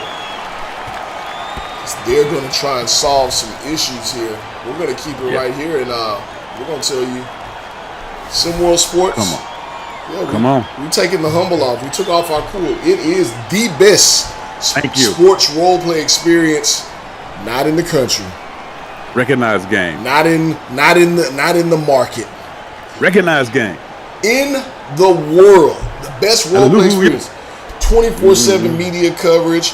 Deep immersion. When I talk about realism and fine attention to detail that may not even get appreciated, you see that SimWorld Hoops, SimWorld Prep with the SimTech grip on the ball. You see the production level. You see stories about you, your friends. You got SimWorld Prep. You got SimWorld U. You got SWBA around the corner, engagements, pickup games. Man, I can't run through everything that's going on here, but this is a place that you need to be telling people about. We do believe this is the future of sports for so many out there that don't have the ability to go drop 20 in a game, don't have the ability to go drop 2 in a game. This is the future of sports, and so many other people who have to kind of do it in front of a screen and do it virtually. This is the place where you can do it, because guess what? This is the place where you can see the game, be the game. I have a dream. I've seen people playing ball in Australia, in Hawaii, in the Philippines. I have a dream here tonight. Come on. Don't make me yell at you on purpose. There's a terrible turnover to start to come out of the break there. Jamie Ramos, better yet known, also known as Jaime Ramos there. Ill-advised shot there, does not get it to go. Yacht Club coming back the other way. Coach McMillan very poised over there for his team to be down. There's a finish there, or excuse me, not a finish. It's Andre Pope closing out. You got to get those when you're trying to make a run back. Sorry, I don't mean to laugh. It looked like a finish till it wasn't. Again, what do we say? 95% don't cut it, fam. All gas, no brakes. There you go. Kicks it out, 5 seconds to go on shot clock. Andre Pope's going to have to pull up. Not going to get it to go. Yacht Club with some good stops here, but they're unable to capitalize on the other end. If you're gonna get stopped in a multitude of stops and you walk away with no points, and that was an alley with the invisible oop, and Casper was not there to receive it on the other side, therefore it was okay. I'm sorry, I was trying to make it sound cool. I don't know what that was. But if you're gonna get a bunch of stops and get no points from those stops, all you did was just waste time, and time was going against you. Jamie Ramos working down low. He's going to put up the shot. Good defense. Even better shot. When you're playing from a lead and you're comfortable and you're relaxed, guess what? That rotation is a little bit smooth, a little bit more consistent, and guess what it does? Allows you to score even sometimes when it looks like you shouldn't have. Well, there's a finish. Why are you banging your chest? Dude, the offense is going up the court. Boy, I know a coach that would have ran on the floor right now and drugged him off the floor. He's trying to hype his team up, Maestro. Look, I will say is watching this Yacht Club, not a lot of emotion in this one. It's almost like they're just going through the game emotions. They're not aware of just how big this game is for them, as we see the outside shot there drained by Bay Area Breaker. That was so long distance, it was local. Oh my goodness. He's trying to fire this team up though. And I get that, but you know what? You know what also fires them up? Getting back and playing defense. Getting a stop.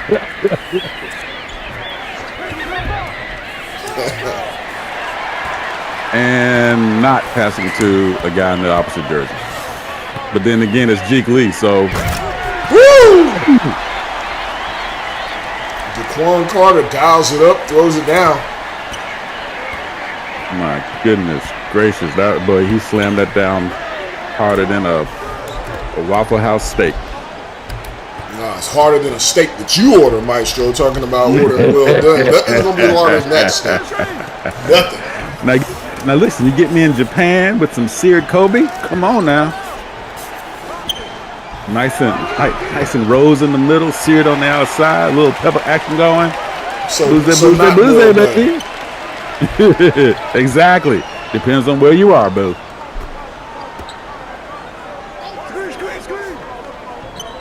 For any of our viewers, don't listen to Maestro.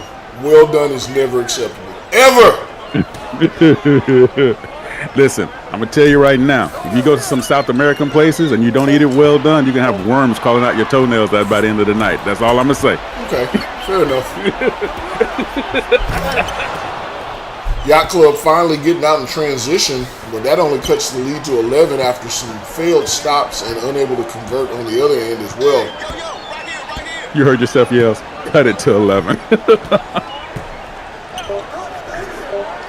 Jake Lee goes out to the three-point line, puts it up, doesn't get it to go. Barrier Breakers in firm control of this one so far. Did you say I'm taking my three one way or the other? We got fourth quarter action coming up after this. Keep it locked here. SimWorld TV.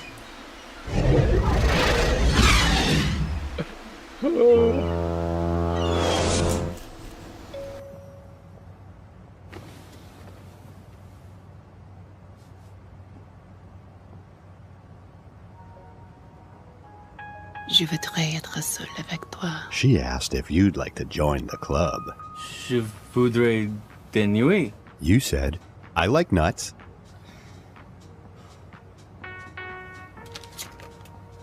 Register today and get a free Berlitz phrasebook. Berlitz, the best way to learn a new language.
Welcome back to the fourth quarter. It's a relatively close game, so I will say it. It's fourth quarter time. You've already been doing. Put those fours up. There you go. Those fours up in the chat. There you go. Right on cue, Yacht Club knocks one down. Bring it back to an 8-point game. Before this one draws any closer, see the chat. There's some good conversation and questions. Y'all actually brought something up I want to bring to the table. I want to see what y'all put in the chat. What have you learned most from your time in SimWorld Hoops? This could be basketball-wise. This could be personal relations, how to manage and work with teammates, how to deal with frustrations, whatever it is. Put in the chat what you learned, because that is what this is supposed to be, is a learning project experiment for everyone. What have you learned here in your time right now? They're going to learn for the Bay Area Breakers that they may not want to leave Darius McBride open, or this game can get closer really quick. Definitely not. And, you know, talk about everything you learned, including how much you love Maestro. Go on and put that in there. We got you back. Holla at your boy. Let's see it. We're talking about in the chat. But you're absolutely right, though. The idea of coming out into this fourth quarter, make sure that you get to a single-digit game, which they have done now. 7-point game. Yacht Club is giving themselves an opportunity. And there seems like they're finally playing with some semblance of a flow, which is what they definitely need to do in order to be successful. But basically, Bay Area just needs to play par good defended shot and got the one, or as we're obligated to say by the Constitution, the hoop and the horn. Jamie Ramos going to go to the bench here. Insert Andre Pope Jr. As we're looking at the comments roll in, we got some saying not to oversleep during a game against LSD, not to sleep on any team at any given time, because you can always get that butt whooped. That's right. Coach Pope, being a mentor, has helped him in life more than just as a coach. Beautiful, beautiful. Oh man, that gave me the feels. I ain't gonna lie about it. I really love this one. I won't say names, but here we go. I've learned that I am more than a leader than I thought I was. I'll say the name. Style is very different. I'll say the name because I love that dude. B-Ron. Shout out B-Ron. Holla at your boy, boo. I love that dude, man. Awesome. B-Ron. Most beautiful man in SimWorld. B-Ron. It's better to be a warrior in a garden than a gardener in a war. Just saying. There you go. Back to the action here. Yacht Club looked like they were going to make a run, but this lead gets back extended to 9. Yeah, and listen, and look at how Bay Area Breakers breaking down that defense, got a little bit more intense, forcing the shot to the opposite side. Trapped in the middle, spacing for Yacht Club betrayed them. And you go back and look at that. Oh, just missed it. Yeah, is it that did point not of the game? Connect. Is it that point of the game? Is it the highlight portion of the game? Is it though?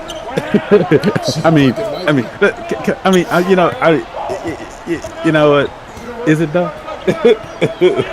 Looking at the brackets here, Maestro, I think I may have failed to make this known. Raymond Trays falls to SimWorld Oceania, who won by 4 in that one.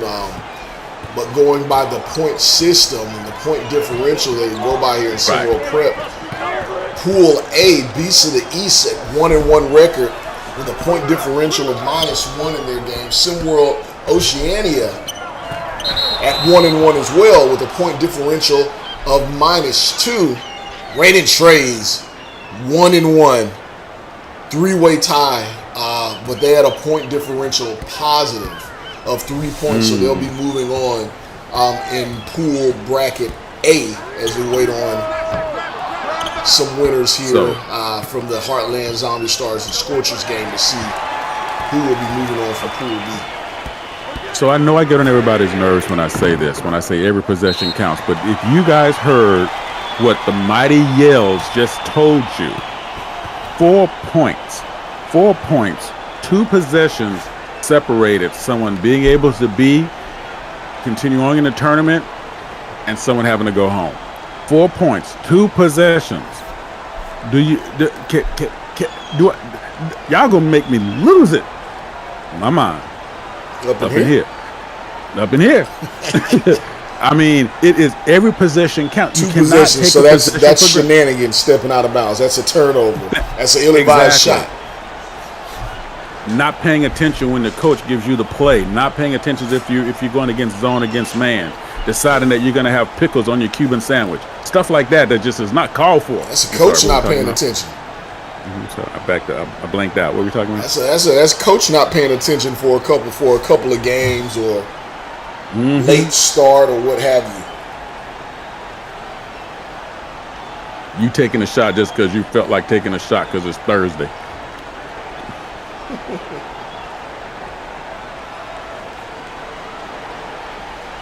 TYC here. Gonna have to do some work. Under 5 minutes to go, 9-point lead. TYC, if they can make up this deficit, but they're in the danger zone right now as Bay Area Breakers honestly just needed to win in total to move on to the next round. Yeah. And oh, by the way, this is about that focus. And again, look, your ability to, again, you know what? Yes. Oh my goodness, I'm starting to feel some kind of way about this. It's about you need to score. Why are you flat-footed in this possession? Look at everybody. Look at the lack of movement, giving Bay Area an opportunity to be right there in your face. Yes, you got the point, but it took you the entire shot clock. Fam, seconds are not on your side right here.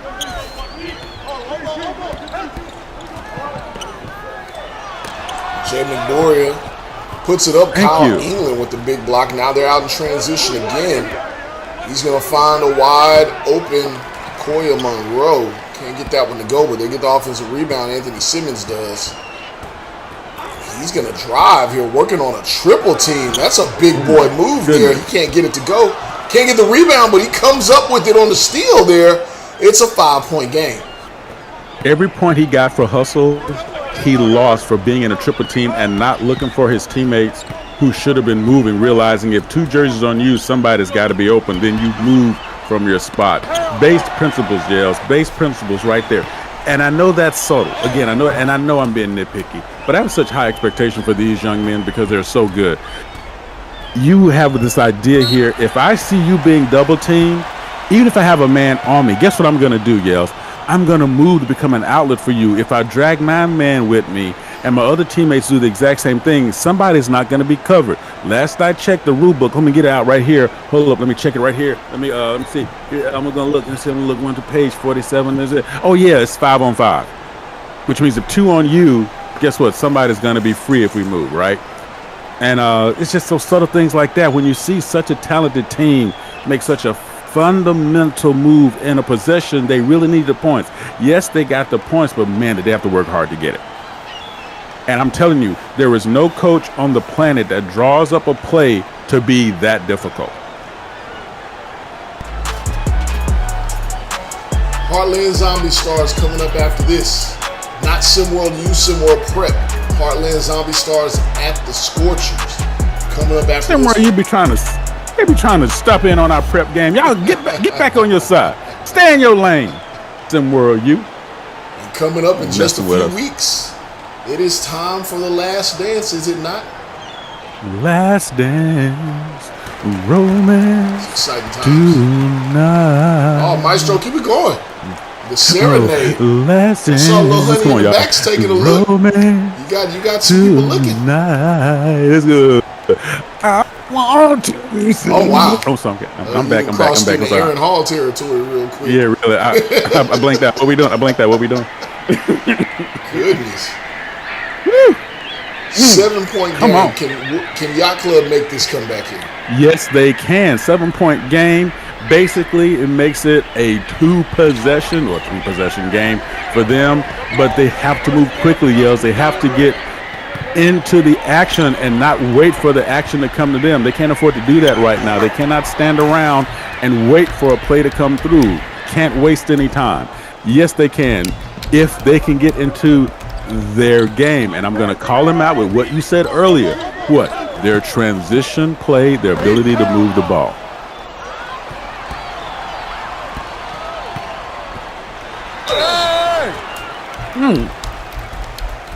It's an aggressive foul. I like it. Get your money's worth. Give him a tattoo. Yo, boo, that's my name on your arm right now. Wear it and like it.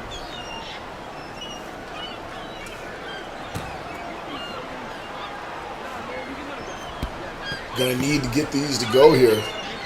Jay Midoriya. Solid free throw shooter, misses the first one though. Unlike him, completely unlike him. But hey, this is where we are right now. You know, when you're used to moving, and he is an active player. When you get to that free throw line, what do you need to do? Slow that heart rate down. Get your focus, settle in.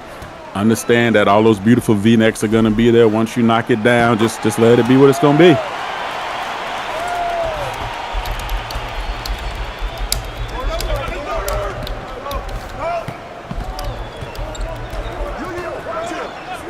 Six-point game still within reach. That's a forced shot. Probably going to get something a little better than that. You think? I'm sorry, I'm being mean. I'm gonna stop being mean. I apologize. I'm stop being mean. Oh my goodness. Still within reach here. Absolutely, still within reach. Absolutely. And by the way, the Yacht Club has those horses that you brought up earlier. Good left-hand three. Just not quite going through. But the rebound and the finish. There you go. Get yourself in within 4. 2-possession game for us right now. Yales with 1:41 left to go. 4-point game. No pressure there, no switch. Ashton Rollins comes over and switches on him. Good contest. He's going to come up with the rebound. He's got great size. He shows there. There's a pull-up three on the break, Maestro, but look who's there to clean up. Kenyon Young. You going to finish that? I got you. You going to finish them fries? 2-point game. Minute left. We in it now. Come on. Wake this crowd up, family. And another stop. Defensive move. There's your big man. Handle the ball up the court. I like the way he does that. 2-point game. Monroe can't get it go, but he's going to go to the line with the possibility of tying this game up. What you talking about now? What you talking about now? There we go. The crowd's finally getting into it. They're feeling that energy. This is the yacht club we've been waiting for all day, Yells, and the crowd is rewarding them, letting them know, look, we with you here. Come on, get some. Alluded to it just a moment ago. Coming up, Friday, March 7th, the Last Dance jumps off. That is the final tournament of the season before we get into a new expanded role for SimWorld Prep. But yeah, that starts Friday, March 7th. Bracket play is going to tip off at 6 p.m. That tournament is going to run through that Friday, and Saturday, Sunday. We'll come back and get more action the following weekend, culminating with the championship game on Monday, March 16th. Excuse me, I'm saying bad stuff here. Sunday, March 16th at 2 p.m. And that's just around the corner. See who that champion is going to be. Make sure you're tuned in for that.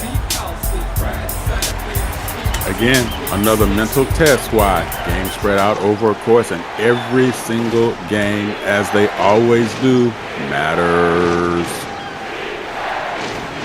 Monroe here at the line now. Monroe, a 77% free throw shooter on the season. Big time here. Gets the first one to roll in. The lefty free throw. That nice rotation. Like it. 1-point game, Yells. What we talking about? Looks a little stressful on that Bay Area Breakers side there, as we saw a few of the kids, their hands on their head. Got that surrender cobra move going on kind of early, don't they? Gets the second one to go. This game's all tied up. And somebody said no way he was going to make two. Oh, no, he did. Oh, he almost lost that one going out of bounds there. Ashton Rollins, who's been good defensively all game long, contests again. Yacht Club with a chance to take the lead here. This can get good. Yell at him, Yells. Yell at him. They're going to have us come down the stats here. Big time bucket there by Darius McBride to take a 3-point lead. This one's going to come down to point differential if the Yacht Club is able to pull this one off to see who moves on to the next round. Trey Bird here, forcing the action on the inside and can't get it to go. Oh, Yacht Club. Not a good time for a bad offensive possession. Yeah, it's not a good time. And they're going to foul here. They're going to need these to go. I'm not going to do the math on this just yet, but again, the Yacht Club, depending on how many they win this by, they could be sealing their deal to move on to the next round in Pool D of this bracket. Back Bay Area Breakers do not have to win this game to move on, but they do have to maintain a certain point differential here in order to move on. Not a good time for a bad offensive possession at all, and he knocks down two. It's a 5-point lead here. Interesting stuff. Interesting stuff. If the game remains as it is right now, Maestro, we'll have to go to some advanced metrics to see who moves on to the next round. If Bay Area Breaker can get another bucket. I got my abacus. Hold up. If Bay Area Breaker can get another bucket, they move on. If TYC can get another bucket, they move on. So there's the game within the game within the game within the game going on right now, Maestro. Listen, don't tell the people back at SimWorld, home base that I said this, but I like the way they put this together. But don't tell them I said that. Don't tell them. No, don't tell them. I love that. I love that. Somebody needs a bucket to move on. I love it. I love it. Feels a little Oh, bit my like goodness. the Big Three, huh? Shout out to Ice Cube. Shout out to anyone who's seen the remake of 21 Jump Street. Pretty funny movie. So what? I'm angry. Oh, yeah, good movie. Timeout almost here. This is some stressful basketball here. Love it. Love the pressure. Love the stress. Pressure makes diamonds. It also bursts pipes. Come on, make me rich, baby. Give me some diamonds and platinum in this. Daquan Carter on the court. Jay Midoriya on the court. Trey Bird on the court.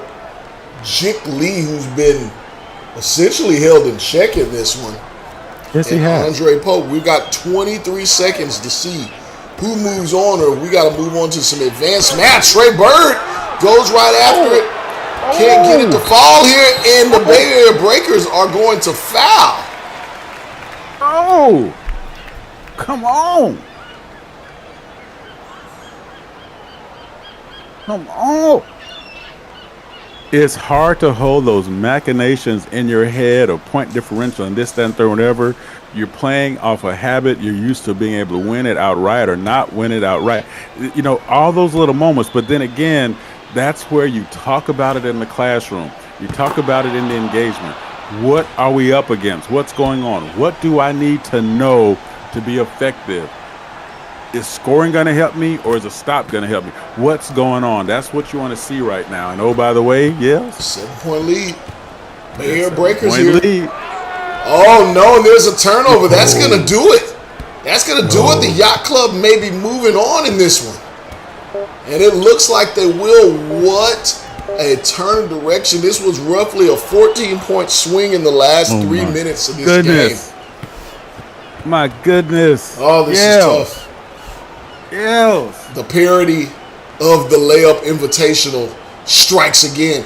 We still got another one to go here. You guys keep it locked with us. More action coming up right after this. We've got the Scorchers. And we've got... Wait. Maestro, you're supposed to come in right there. We got the Scorchers and we got the Heartland Zombie Stars. Thank you. Right up, right after this. We'll be back.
Hey, it's Henry Martell, and I just joined SimWorld Hoops.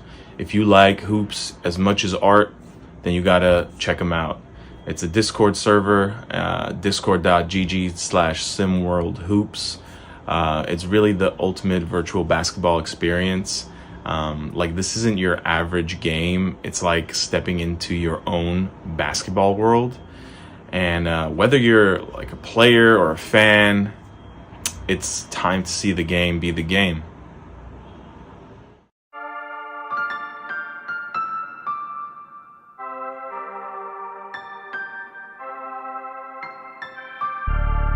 I had an idea in my head. I pictured this going differently. I meant every word that I said. You should have spent more time listening.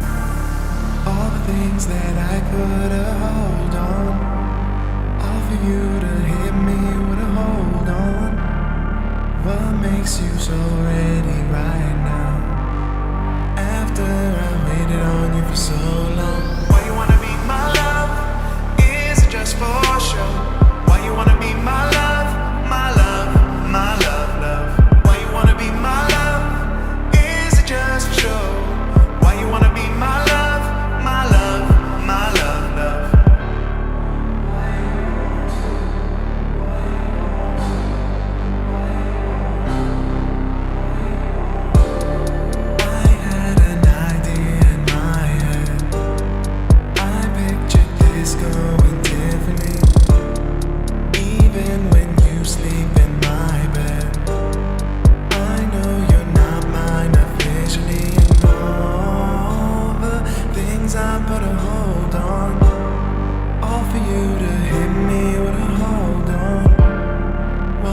makes you so ready right now? After I waited on you for so long. Why you wanna be my love? Is it just for show? Why you wanna be my love? My love, my love, love. Why you wanna be my love? Is it just for show? Why you wanna be my love? My love, my love, love.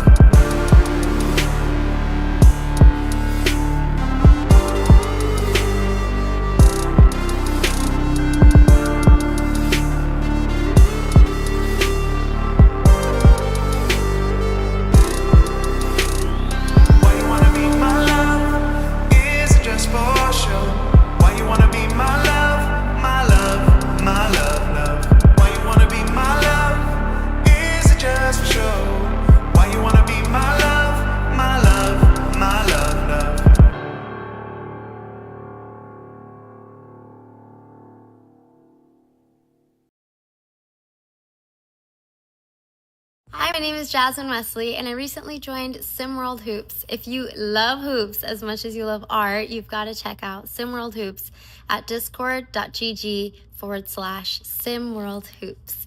It is the ultimate virtual basketball experience. It's not like a regular game. It's like stepping into your own world. Whether you play or you're just a fan, it's time to see the game, be the game. Don't forget to check me out on social media at It's Jasmine Wesley.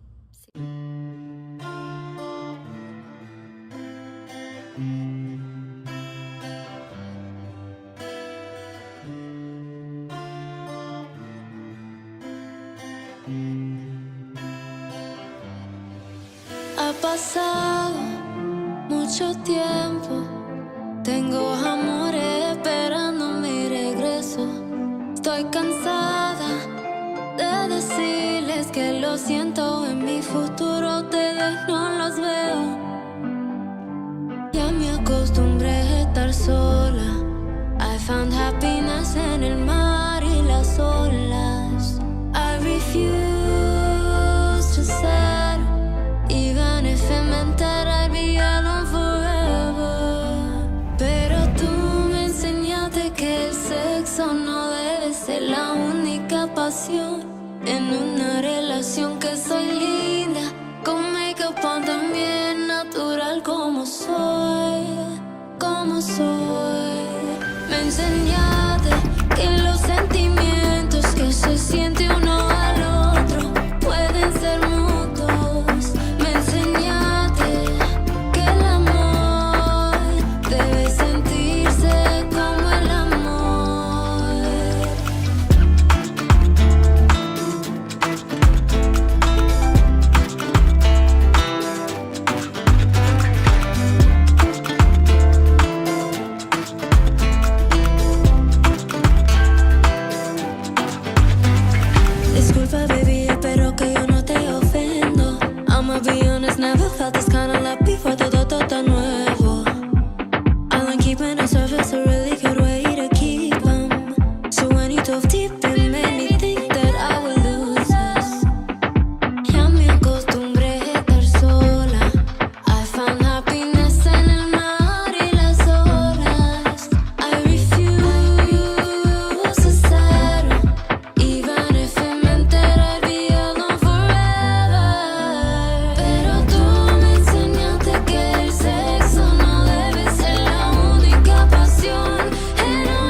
Mm.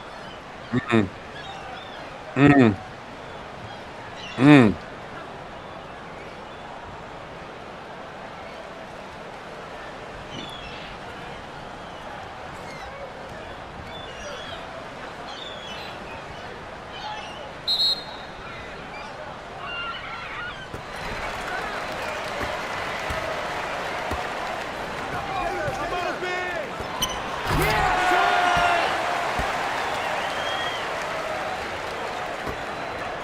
Yeah, and the idea is, and again, the game within the game that you talked about earlier, but something that one of our viewers brought out, you can't sleep on anyone.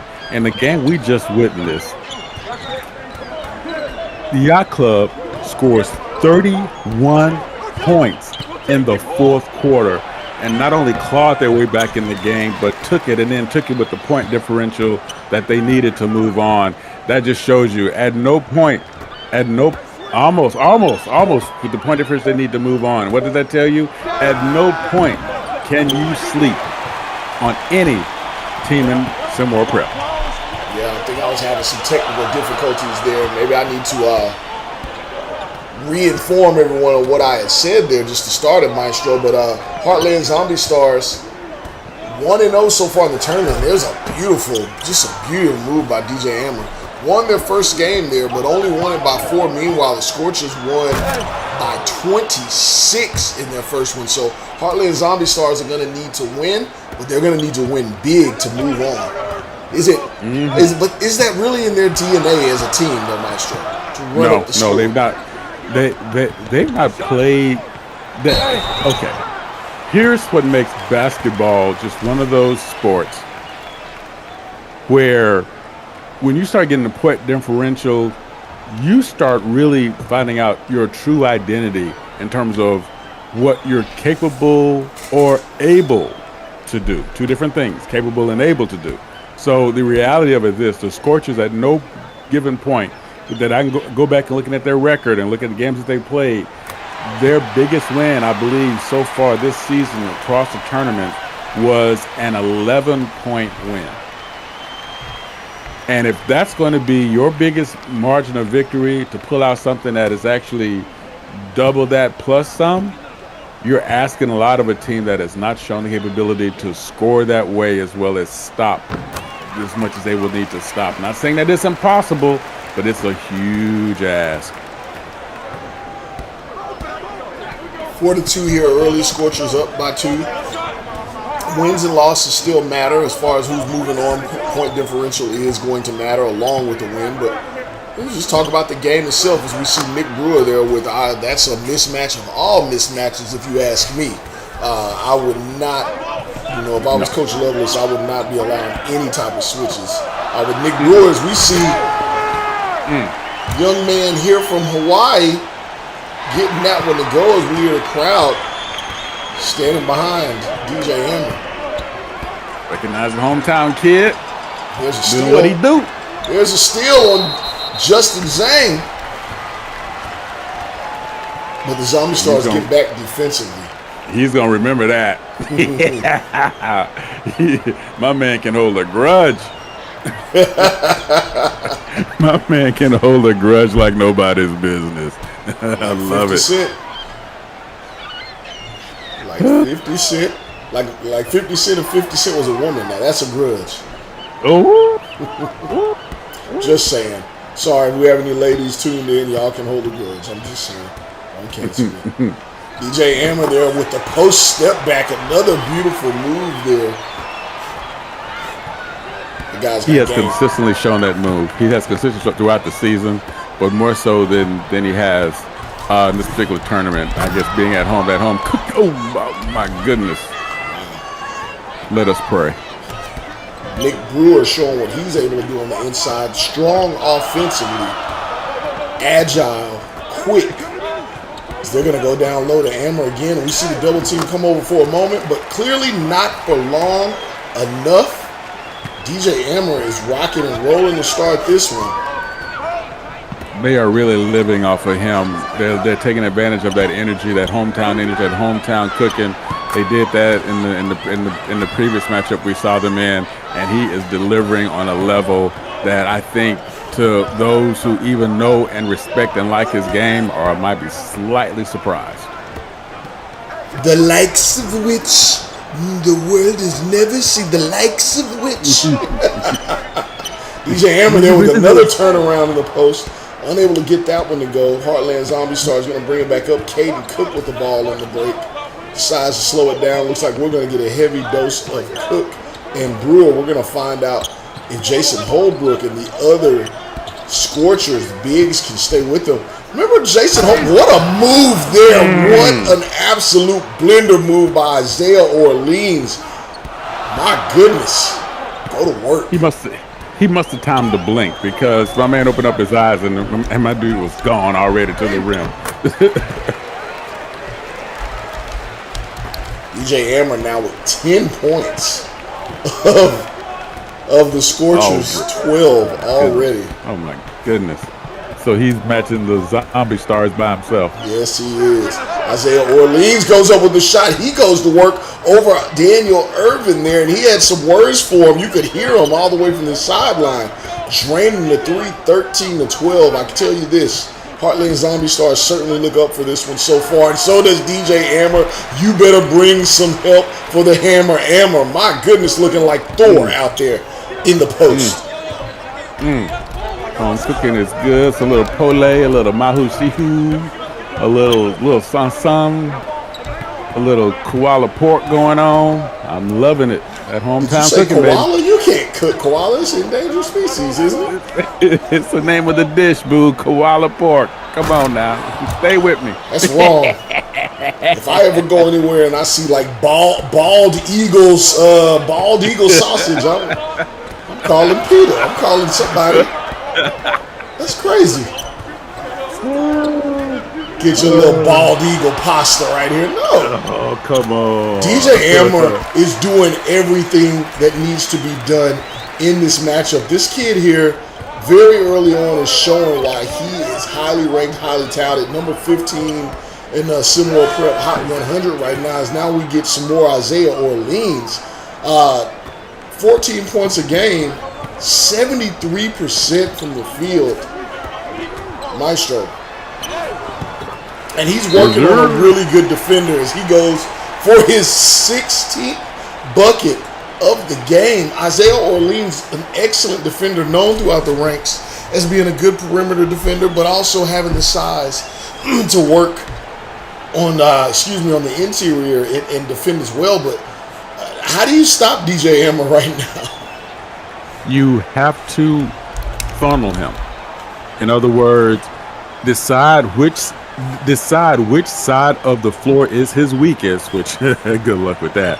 So just decide which side of the floor you want to send him to and make sure that there's not only one but two other players rotating the help side there, so you funnel him into your defensive traffic. That's the only way to stop someone who can take you left or right the way he's able to do. And to give yourself an opportunity to be there, to be the impediment you need be to either get the ball out of his hands or hopefully force him to make a difficult or off-platform shot. The problem is, and as you know what I'm going to say next, is when you can play like him, there's no such thing as a true off-platform shot. That he can go up, and he's so balanced that he can score from any possession on the floor, any position on the floor, at any point of the possession. Is there any added pressure for the Zombie Stars right now, knowing that they need to win big to move on, or are they just going out and trying to get a victim on? Ooh, that's an awesome question. Okay, so I'm gonna take it from. Okay, I'm gonna talk about it from my perspective. If I were the coach and/or player on the team, I can't worry about that. I need to worry about this possession and scoring and stopping on every possession that I can, and the numbers are going to be what they're going to be. Because if I'm thinking about what I need to win by, I am already distracting myself from the main focus I need to do, and that is win, and that is determine win, W-I-N, what is important now. And that is how you have to think about it. And right now, what's important is to score, and when on defense, to get a stop. And have to do that just rinse and repeat that. Just like a goldfish with a 3-second memory, say that on every possession. Justin Zhang there, attacking the basket. Nice pass there. It's going to send Darren Harris to the line. Doesn't get a lot of run for this team. 17 years old. He does have some college looking his way. Illinois, Marquette, among others. Rightfully so. Good scorer, decent post defender at 6'6". Gets the first one to go as Justin Zhang's going to take a seat. I tell you one thing right now, just the idea of if I'm on the other side of that, and if I know that I need to lose by a certain margin in order to give the or I should say, let me rephrase this. If I know the other team has to beat me by a certain margin to move on or move ahead or move forward, to move forward, I'm going to make it as difficult for them as possible. I'm going to. Woo! Maestro! That's a touchdown pass. Did you see the acrobatics by him to even catch that? Absolutely. And to corral that one hand with that body control in the middle of traffic. My goodness gracious. I know that's going to be on a... Wow! And on the other end, there's lots of fireworks out here right now, Maestro. Sometimes just got to pop it like a can of soda, sit back and just enjoy what's going on. Because my goodness gracious, these boys are getting it done. But this is speaking right to my point.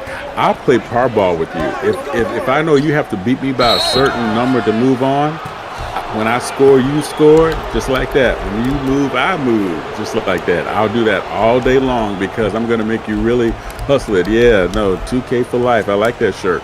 I'm going to make sure that I'm staying just close enough for you to make you sweat it through. Bryant Walls at the line here. Good game so far. Absolutely. Lots of offense in this one. There is good defense going on, but as opposed to some other times I've posed this question, I just think there's just better offense going on for both of these teams. Oh, absolutely, yes. And again, I'll always give you my strategy, my thought about it. As offense, a defense has to be perfect. They have to get it right every time. Offense just needs to get it right one time at any break that's given to them.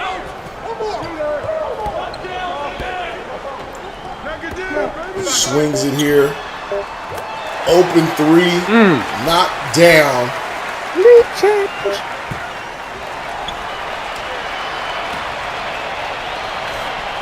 That's going to do it for the first quarter. Good one in the books here.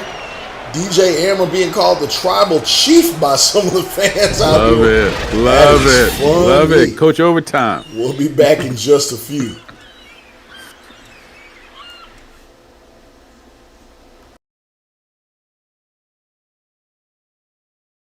Hello guys, it's me, Coach Brooke Simpson of Lone Star Basketball Club. I always wanted to be a head coach, and SimWorld Sports is a great community that allows anyone to be a head coach. It's the only place where you can live coach games, you get to recruit players, and SimWorld Sports also has a very friendly community that will help you along the way. SimWorld Sports is the only place where you can see the game, be the game.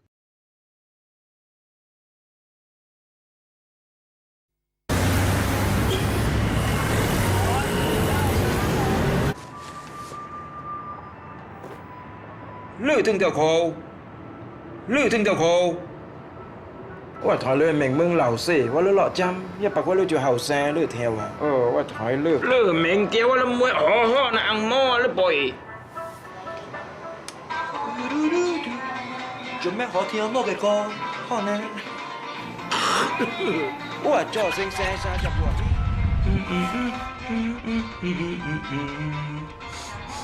มีไก่วงห้วย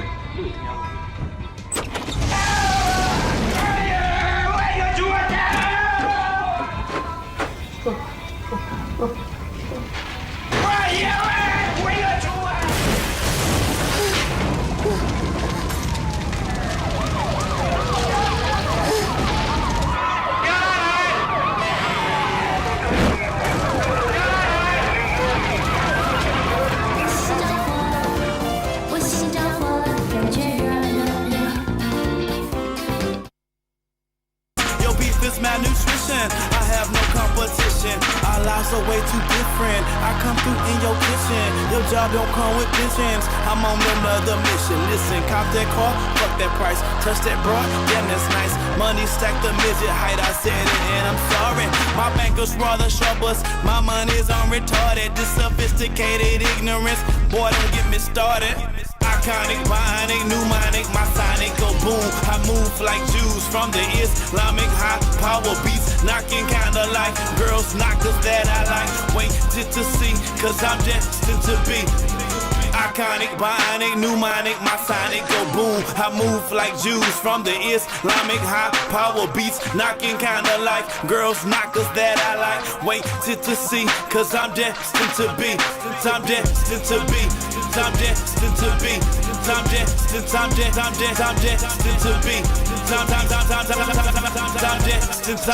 destined. First quarter in the books. DJ Ammer going to work single-handedly right now. 18 points in the first quarter, coming on the heels of, what was that, a 34 or whatnot? A big performance in his last game. Yeah, 32 points in his last game, yes. There it is. How do you stop him? I've asked it a few times. How do you stop him? I know. The same answer I got. You know, you funnel him into hunter to. You funnel the hunted to the hunters. In other words, we decide, okay, we're going to let him go left. We're going to let him go right, which means I'm going to shade him the opposite side so he will instincts will take him that way. And then I know I got double backside help. Make him, ooh. What a possession there. I mean, what a possession. Great defense on one end, leads to transition on the other. More of that, please, if you're Heartland Zombie Stars. I'm sure Coach Lovelace is saying just that. And you know who we're waiting to see kick in here and get going, and you know he's got in him enough to disrupt and to be a good support for DJ Amir, and that is Tyree Wells. It's true. Haven't even seen him. Jason Holbrook, Nick Murray. Lots of options for this Scorcher squad. They're going to be good for a while. Lots of talent in that area. Big time block there from Jason Holbrook. A lot of length on this team as well. Love it.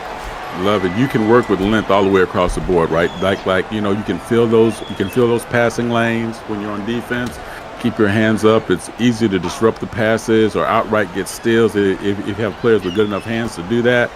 It is, you know, that's something you can't coach. You either have it on your team or you don't.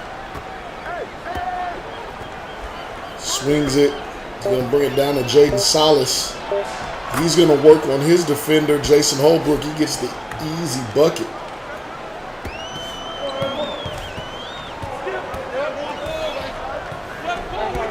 And Daniel Irvin working on it. There's going to be a slip screen. He pushes it away. He says, I'm going to work on my man. Go right by him. Middle of the paint. Gets it to go. What do we say? If you have players like Daniel Irvin, like DJ Amir that can go left or right, you have to make a decision. Base principles. Whenever Yales has the ball, because I know he can go left or right, what are we going to do? We're going to funnel him to the right. And that's where our help is going to be. Or we're going to funnel him to the and that gets instilled on you in the classroom. And you activate it on the floor. You have to make that decision because you're picking your poison. Oh, my goodness. What a tough drop back three. That's D'Adrian Hilario. Detroit, Michigan, stand up. Kids got a lot of game.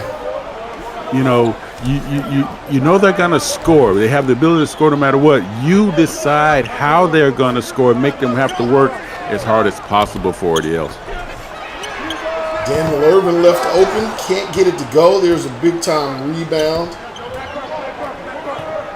from Jay-Sean Hawkins. They're going to go down low. Jaden Salas thought the well was open once again. It was not. Jason Holbrook. Good extension on that contest. Triple J Jackson Jr. It's one hell of a name, Maestro. I love it. Love it. He's trying to work on his man. I got a new name for him. He would have hit that one there, but he did not. Bryant Walls pulls down the rebound. They're going to push the break. No, Darian Harris is going to pull it back. They're going to drop down low to Jaden Salas again. He likes his matchup. Goes baseline, pulls up, gets it to go. Jaden Salas. Columbus, Ohio. A lot of good big men coming out of the Ohio area. That must be what they're teaching down there. You got him. Of course, you got Monte Parson. Jaden Salas going to be making his way to play for Dayton. They got just enough fluoride in the water to keep that IQ below 40. Go play ball. That was mean, I know. Nick Murray gets that one to go. Pulls it to back within one. Heartland Zombie Stars going to need to make a run here sometime soon. In the meantime, we're going to talk about you getting active in the media feed. What's the media feed?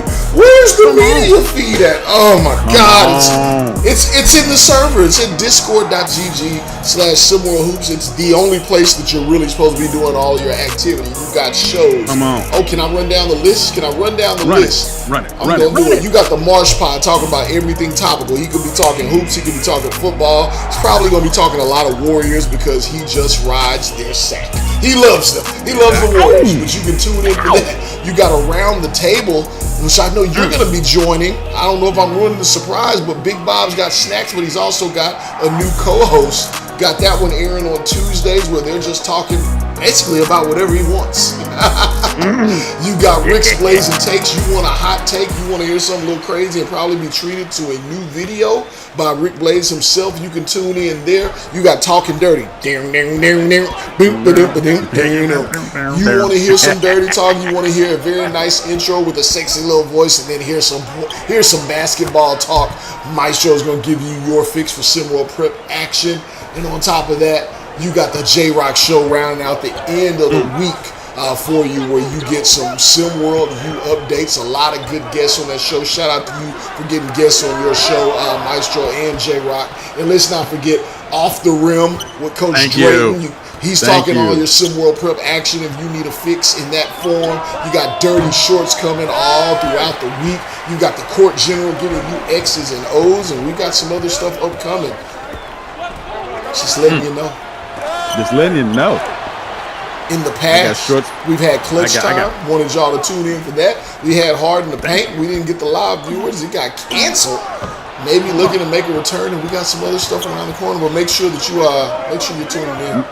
No missed calls. No missed calls. No missed calls.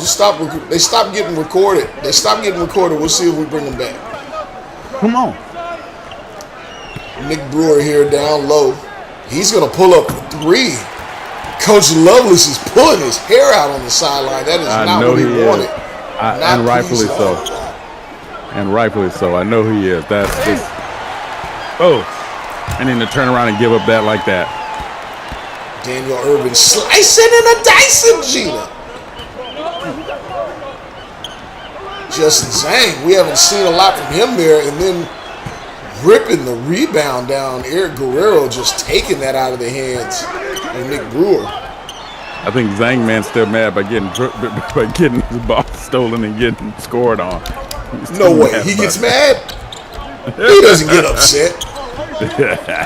He's about as even keel as they come. Justin Zhang. Nick Brewer here working on the mismatch. He puts it on the floor. Jackson Jr. Triple J, excuse me. No contest there. So we see Heartland Zombie Stars going to a full court press here, trying to bring some pressure. Daniel Irvin says, all I need is a sliver to make you quiver. From three, he knocks it down. It's a tie game here. Justin Zhang bringing it up. Play it tight. And I'm saying, and you talked about, will one of these teams be able to specifically get that huge lead, maintain that huge lead, score with the point differential that they need? And this is what I mean. No. The quote Mutombo. He just had to show y'all I can drop back if I want to. I can drop back if I want to. Jackson Jr. unable to get that one to go. 2-point lead for the Zombie Stars. Nick Brewer showing off the ball handling, bringing up Isaiah Orleans, who's been balling today, drops that one for 3. Isaiah Orleans Giving the Zombie Stars a 4-point lead here. Coach Barry, sound like I was from Memphis, Tennessee for a second. Coach Barry called a very advised and well-timed timeout. He's called a timeout, man. That's my real Memphis, Tennessee, man. There you go. There it is. There is. We're going to take a little break here. We'll be back after this, man.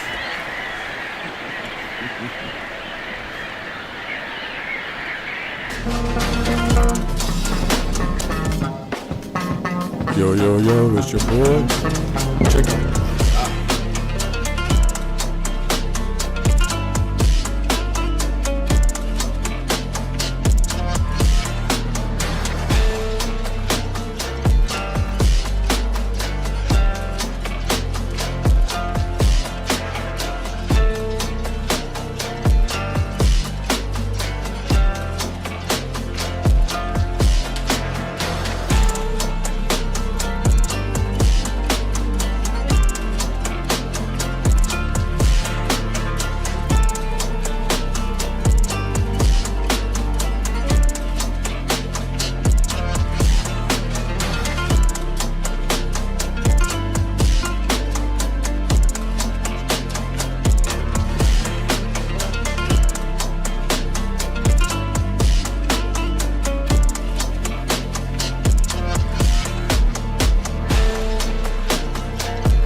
We're back.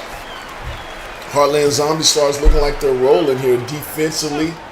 Big time plays made here recently, or in the last few minutes. Some big time shots. They're trying to get a little momentum heading into the second half. Jason Holbrook with the crossover goes by Caden Cook with ease.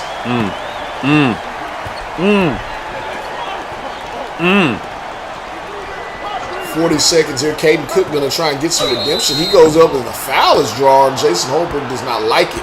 Coach Berry does not like it. Oh, yeah. Coach Lovelace upset said he wanted a little bit more there. He said, you got to finish that, Caden Cook. Don't you love sports? 5 people can see the same thing and have 10 different thoughts about it. Love it. Love it. I think we all can see and agree that Karl Anthony Towns is a clown. Karl Anthony Clowns, everybody. Well, yeah. There you go. Among there other things. Well, facts is facts. Caden Cook can't get that first one to go. And those are things. Game of point differential. That one can hurt later in this game.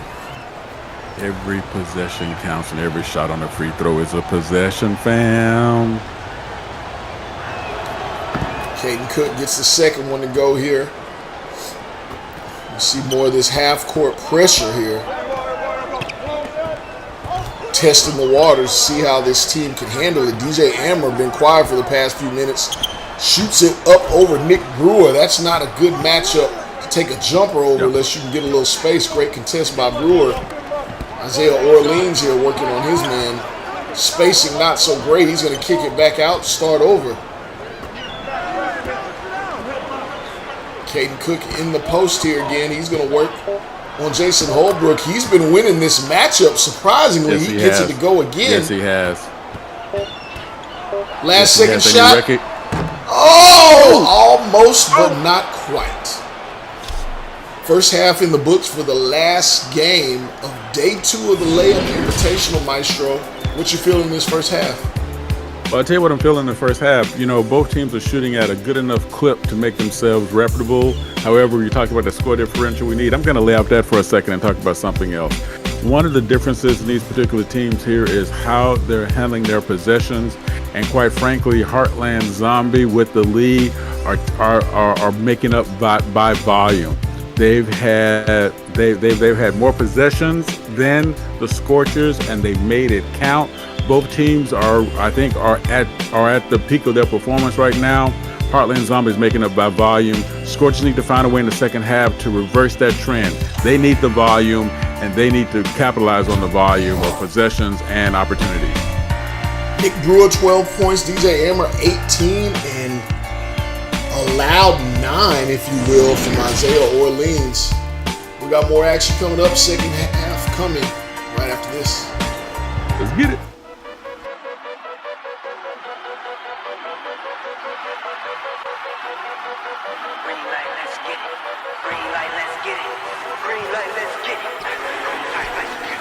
Green light, let's get it. I'm the future, I'm in it. Check score, I'm winning. Green light, let's get it. I just win. I'm on 10. Hello, I'm Himothy. I got the recipe. I got the flow. I got the remedy. I know they do. I know they envy me. Feet on the floor. What they gon' say now? We came along from last place, bottom to top of the fast pace. Out of this surf, I get touchdown. I take a loss, get it back 8. I'm in the gym putting numbers up. You never there, you got bad traits. Never excuses or cover ups. Learn from the losses and bad breaks. Green light, let's get it. I'm the future, I'm in it. Check score, I'm winning. Green light, let's get it. I just win. I'm on 10. Green light, let's get it. I'm the future, I'm in it. Check score, I'm winning. Green light, let's get it. I just win. I'm on 10. Who said I wasn't him? Who said it? All this talk about who's on top and who's not. Miss me with the gospel. Check the score, yeah. See me coming off the screen. Know I gave myself the green light. Catch a shoe from the 3. If I'm not the one, it doesn't seem right. I need like 2, 4, 5, 6 in them rings. I'm talking back to back to back like 23. Green light, let's get it. I'm the future, I'm in it. Check score, I'm winning. Green light, let's get it. I just win. I'm on 10. Green light, let's get it. I'm the future, I'm in it. Check score, I'm winning. Green light, let's get it. I just win. I'm on 10.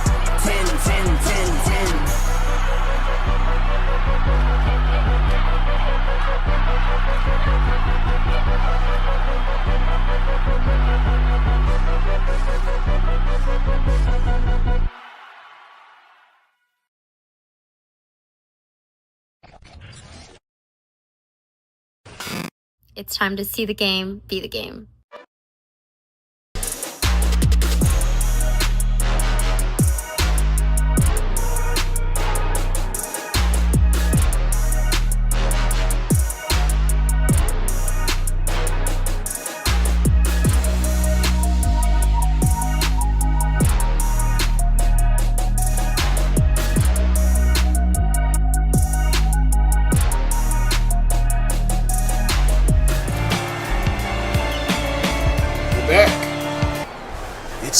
It's been a good one here.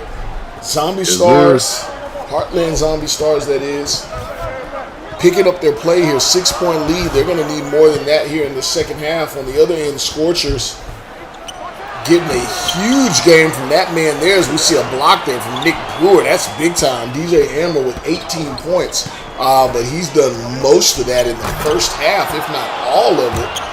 He's been contained there. Nick Brewer with the big bucket there. Looking at an 8-point lead here. So if you're going to get to that point differential that we talked about, you can't think about the number. What you have to think about again is possession to possession, right? In other words, we're on defense, need a stop. We're on offense, need a bucket, and you have to keep playing it that way. And if the number ends up being what you need it be, then it was successful because you can't control that. All thing you can control is what in front of you right now. Again, I know I'm a broken record. Win. What's important now? I think they're going to need to win this one, if my math serves me, by 10 points. Excuse me, 12 points. Okay, so now that's more manageable, and that's in their wheelhouse, but they're going to have to crank up the defense like nobody's business. Maybe even sort of allot themselves to play a 2-3 game. In other words, commit to a hard half-court, three-quarters court defense while the other three stay back and support, and then push the offense, at least 3 jerseys going to the rim for rebounds on the offensive side to make sure that they capitalize on every single position. Oh, my goodness. That's a huge block there. Eric Guerrero erasing Justin Zhang's great drive at the rim. He's looking for kicking back out. I thought he might have wanted a 3. You kind of think just saying that when you got to think some players get a piece. Mismatch down low. That's a 20-piece for DJ Amber as we hear the crowd go crazy for him. 8-point game. My man, can I say it live on the broadcast? I try and refrain from doing it on the broadcast. I will. Say it. Do it. I did it yesterday. Zangalang! Say it.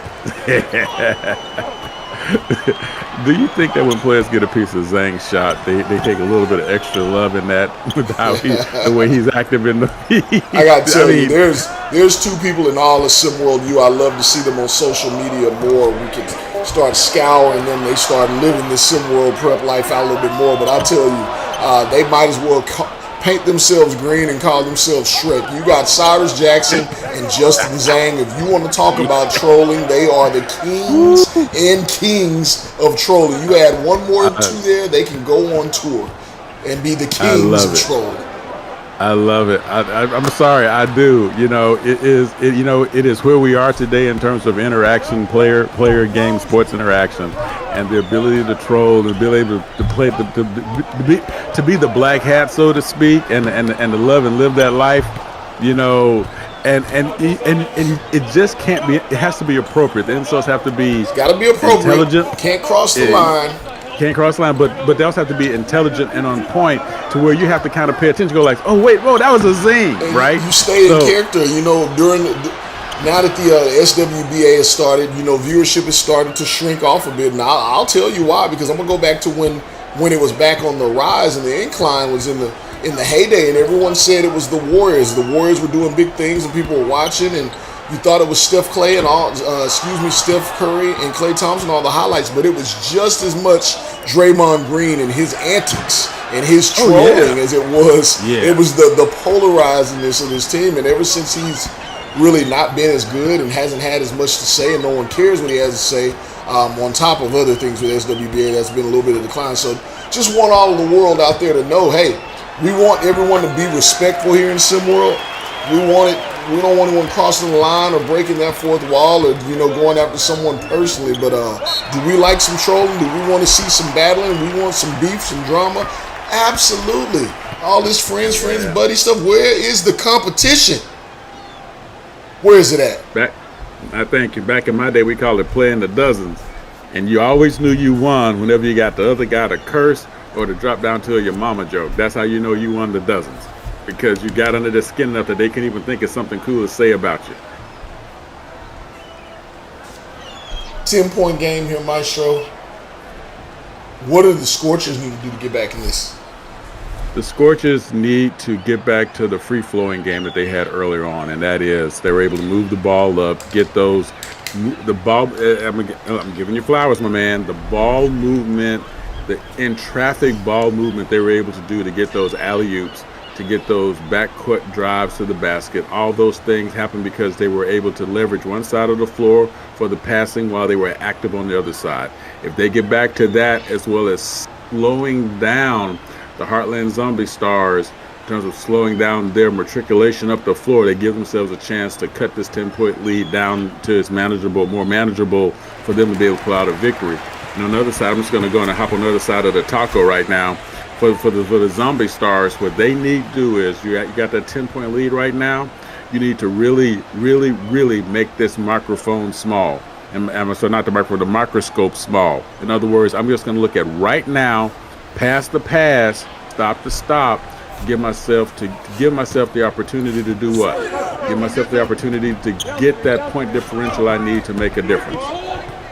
And this is directly to see who moves on to the next round. The outcome of this is going to say it all here.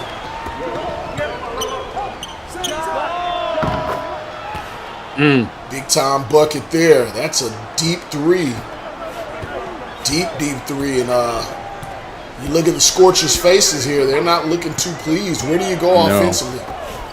No, well, DJ Hammer, and I'll just add this. Tyree Wells, you do have the ultimate driving machine over there. You can dial up quite a few people, lots of scores, but I was just going to say, Maestro, just to add to give you some parity and some background to that conversation, DJ Hammer with essentially the vast majority of the offense for the Scorchers team, not just today, but in this tournament.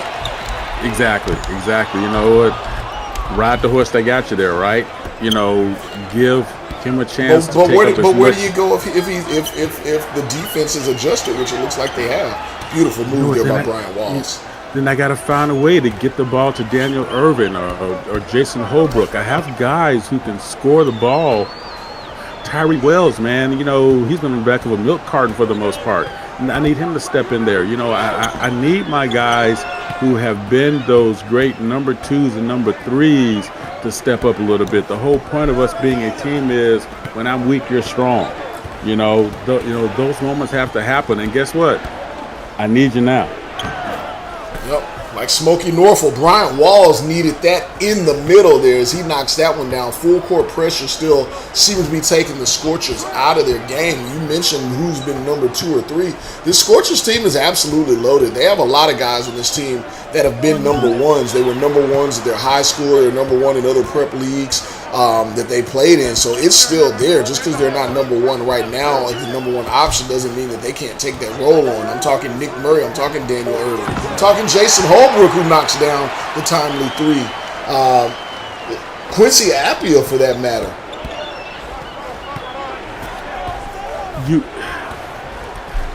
Everybody wants to be the person to take the shot, right? And we hear the complaint. I don't get enough time. I don't get enough this. I don't get enough that. And you know what? That's a great move. But the idea of when you had your time, what did you do? And if the biggest thing that you can earn from your coach, and I love to hear whatever the coaches who are in the feed, just, if I'm wrong, tell Maestro he's wrong. So I want to hear from the coaches right now in the feed. The biggest thing a player can earn from you to let you know that you got something in your hand is one word. That's trust. Can I trust you to run my offense? Can I trust you to keep the principles with my defense? Can I trust you to keep the scheme and the plan in mind? Trust. When you have done what you needed to do in practice, engaging in the locker room, engaging in the classroom, if you earn your coach's trust, you have taken that step you need to take to go next level. And coaches, please, I need the coaches to jump on Maestro on this. Let me know how off I am. But I'm telling you right now, I haven't seen anything different. If I know I can trust you, then I feel more comfortable with preparing my scheme in a different way because I know you can do the right thing. Okay, McCoy pulls up, knocks it down. Tough bucket, 12-point game here. Orleans, who's hit everything this game, almost hits that one. Zombie Stars have gone on an absolute tear in this one so far. We've got fourth quarter action here. It will be a good time to put those 4s up. Hang tight. We got more action coming right after this.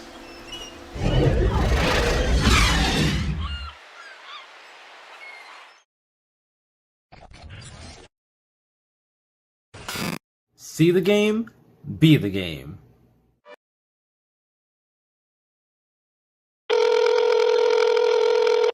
Tune in to No Missed Calls after every live game where you can hear analysis of what went down.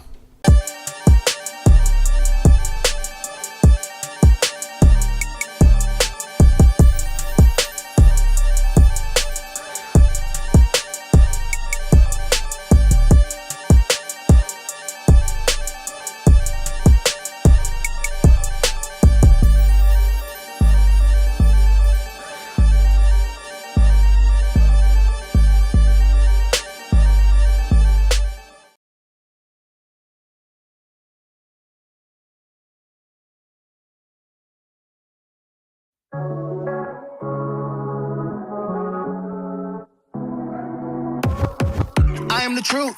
It take a giant to fit on my shoes. Switch out the suit. S in my chest when I step out the booth. Flip on the news. Hot off the press, homie, I'm that dude. King of the zoo. Striking the tech and lift it in the room. Got designer on my body.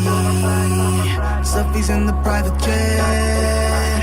Hop out of the new Bugatti. This is how you move like a boss. When you gotta go and show it off. Dripping out, shining like the stars. Make them all flop. Round of applause. This is how you move like a boss. With the sauce. Like a boss. Hey, a boss. This is how you move like a boss. Like a boss. Money in the bank, like on the bank. And it's a funny thing, cause money ain't a thing. 24 karat rings, got me giving thanks, but I still got the range. This is how you move like a boss. When you gotta go and show it off. Dripping out, shining like the stars. Make them all flop, round of applause. This is how you move like a boss. With the sauce. Like a boss. Hey, this is how you move like a boss. I got the swag for real. Head to toe dripping in my bag for real. Looking like a happy meal. I'm a snap for real. This is how you move like a boss. When you gotta go and show it off.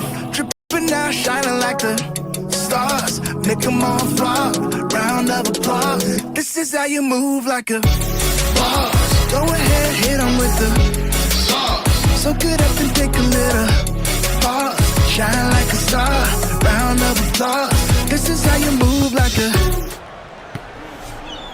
We're back here. The Zombie Stars holding on to an 11-point lead. I see some stuff going on in the chat. I do believe the magic number is 13.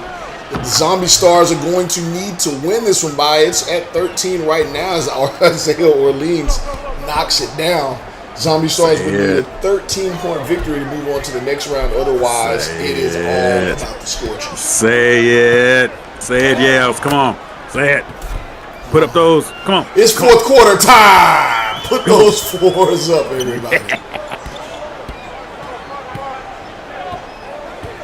I'm the devil on the shoulder going, say it. Say the words. Do you? You know, during the last dance, that is going to be restricted as we have some other people going to be in the booth. We're not going to be able to do that one. That is exclusively B-Rounds. Yeah, it is. And you know me, I always follow the rules. Do you? Is burning couches, is that part of rules that are allowed? Allegedly, that's filed as sealed. Check this out. The North getting a big victory. Right. Unfortunately, they're not going to be moving on, but what a morale boost. The North with a whopping 73-point game while holding the Rocky Mountain Monsters to just 49. 5 points in the fourth quarter. Ty Jones, 15 points. Wade Rose, 11. Denzel Geller, who I've never heard of, 9 minutes, 11 points. He's really popped up on the scene. Enzo Wolf, 7 assists. Congratulations to the North. Yeah, I am. And, you know, listen, all the prep players who know Maestro know I got a soft spot in my heart for all y'all. I don't pick favorites. The only person I really don't like is Kai Killings because he get on my nerves. He always asking questions. No, I'm just playing. I know I got his back. But the investigator, when Kai Killings. That's right, CIA baby. But the idea of the North and what they've come through these last 2 seasons, I'm truly in my heart of hearts hoping that we're seeing them getting that start to being the type of program that they can be, because these coaches, I understand a lot of coaches who might be moving up to SimWorld U. I don't want to let any cats out of the bag or whatever, or bags out of the cats or whatever comes first. I forgot. But the idea of these prep programs, as we see SimWorld U get stronger, as we see the SWBA get stronger, then what's going to happen with the next step? It all starts in prep, right? And the coaching and the ability that we're going to have in prep is going to get better. And I want to see it so as we start every single season, and I know I'm starting to preach, I apologize. As we start every single season, I want to be able to say every team has a chance to hold up that ship at the end of the season because of this, and have it be a real thing. And teams like the North, teams like Europe, teams that have all this talent that we haven't quite seen come through yet, hopefully soon they get that stability they need to make it happen. Indeed. Fourth quarter here, rocking and rolling. So are the Zombie Stars. Love that name. Yeah. Love that name. Yeah. Ill-advised shot there, coming up off that pin down. Can't get it to go. Going back the other way. And look at that point differential. That spread there. We're looking at an 18-point lead here. Scorchers can turn it on. Here's the thing, though, Maestro. Looking deflated and, looking upset out there. All they need to do is, it's not a win or lose, it's point differential. And I think that's going to have to be stressed on the sideline by Coach Berry. I saw this interview just the other day. It showed Coach Rick Pitino on the side, in the locker room with his team. And it started off, I'll make sure I beep it, as Justin Zangalang throws it down. Justin Zang, let me stop. I love it though. That's the best nickname in the game. But he's in the locker room, Maestro. Coach Pitino's in there and he's talking to his kids. And it starts off and he says, "So what you missed the shot? So what we're losing? Get back and play effing defense. That's all that matters." Then he goes on to a whole spiel. Life's going to have ups and downs. He actually said, who's raising you, Coach Pitino? Who's raising you to be so weak-minded is what he said. It'll probably make its way onto a say what, so stay tuned. But he said, who's raising you to be so weak-minded? He said, this is not about basketball. This is about life. You're going to have ups and downs every day. Things are not going to go your way, but it's about how you respond to them and how you keep pushing forward. So what, you didn't make the shot? Get back, play defense. We'll chip away and we'll get back in this. That was the tone. I just really love it. And as I'm looking at this Scorchers team, you're down 18. As long as you don't lose by more than 13, you still move forward. There's more game to play, and I think that's going to have to be relayed so that these guys don't have such a spirit of defeatedness on that sideline. I don't know if that's a word or not. But it is now, and I'll tell you something. Take it to the next level. When Coach Pitino got called out about that speech, right, in social media, by even some of the parents or some of the kids, he didn't double down. He didn't triple down. He didn't quadruple down. He octuple down on that statement. He made it for what it is. He made it for what it is. He says, you know what? And here's what. And again, here's something. You know what? Yes, I have my feelings about Rick Pitino, but I'll tell you one thing about him. And again, this goes back to any coach of any quality I've ever had. They always teach the players more about life than they do about sports. You got to. It's all about a bigger why, isn't it? Everything goes back to life.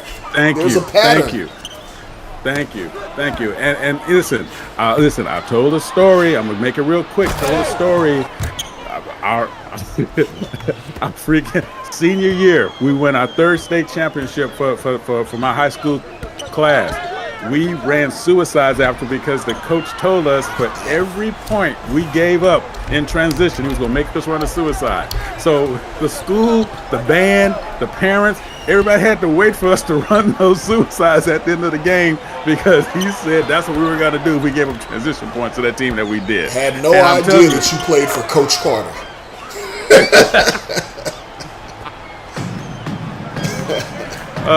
But I tell you, man, and to this day, I tell you, every single coach, I'm really blessed. I've heard the horror stories of other coaches, but even going back to my first real coach I had for an extended period of time, you know, I talk about her all the time, Sister Mary Hamilton. Yes, she dogged us out, but she taught us a lot of stuff. And I just found out some more stuff about Sister Mary Hamilton from Maestro's mom. I'm going to have to put that in the short or something because there's some history that I didn't even know was there. Now so much other stuff makes sense. Scorchers. They've had their challenges with this Heartland Zombie Stars team, Maestro. Yes, they have. Yes, they have. Not just today. Throughout this season, they've matched up with them a few times, and they've given them heck. Caden Cook there on the block. I saw what you did there. 24-point lead. I just... You know, we're wondering if for anyone watching this game, it's show-off time now. Jay-Sean Hawkins getting into the show here. The Scorchers have really just let this one get away. But this was their tournament to move on from, celebrate for the coach and everything for his birthday, Coach Berry. But Heartland Zombie Stars came out here and they absolutely took this one. They were not deflated by the uphill battle that they had to climb to win by a specific point deficit, and thus far it looks like they're on path to move forward. I'm going to call myself out here. You're going to call yourself out? I'm calling myself out. I got to because, listen, I keep it real, right? So this is for everybody in the feed who heard me earlier when I said that the Zombie Stars did not have the type of game that I felt could get this kind of lead because they've not played this way all season. I was actually wrong. They have proved me wrong here today, and I'm not going to say the Scorchers didn't do this or didn't do that. I'm going to give credit where credit is due. I'm going to lay down the paint where the brush goes dry. This is the deal. This is how it go. The Zombie Stars came, brought it in, poured it on, lit it up, and they did what they had to do. Maestro was wrongstro here today.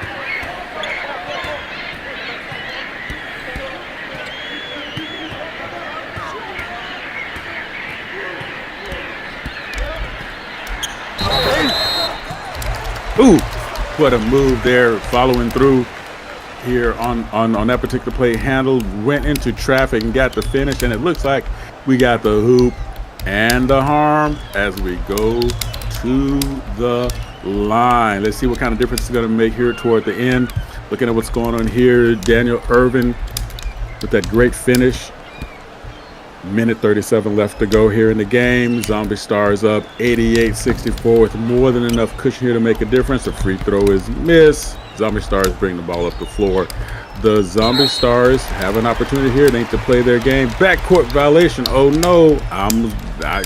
Can I say the S word, fam? I don't know. I'm not going to say it. It's not enough yet, but if it happens again, I'm going to have to break out that S word. Watch yourself. Here as we let Yells kind of get his microphone here reset here. A little technical difficulty going on. There we go. That's my man.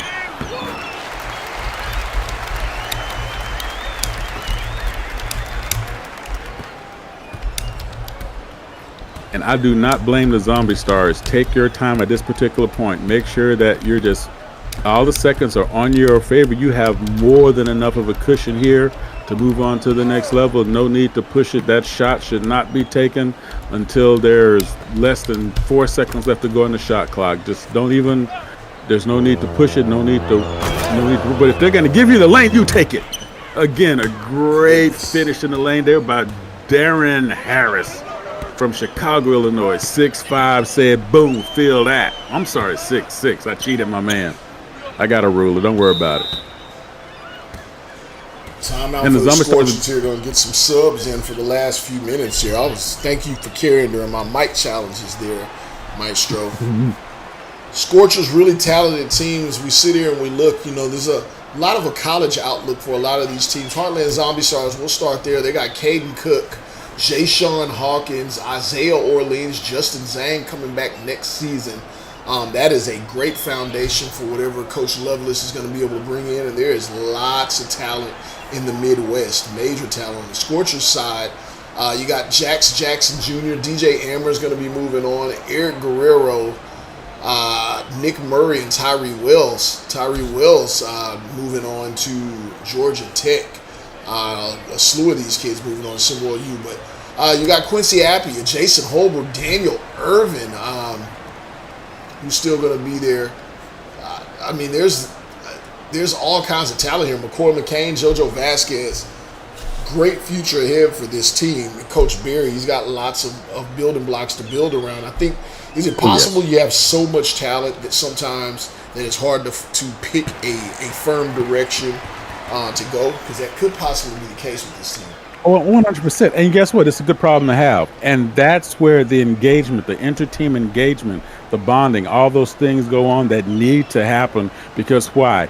When you have that much talent and you're working with that much, and I'm going to give this example of a team that, you talk about those Boston Celtics and Lakers teams from the 80s that had talent from every end of the bench, right?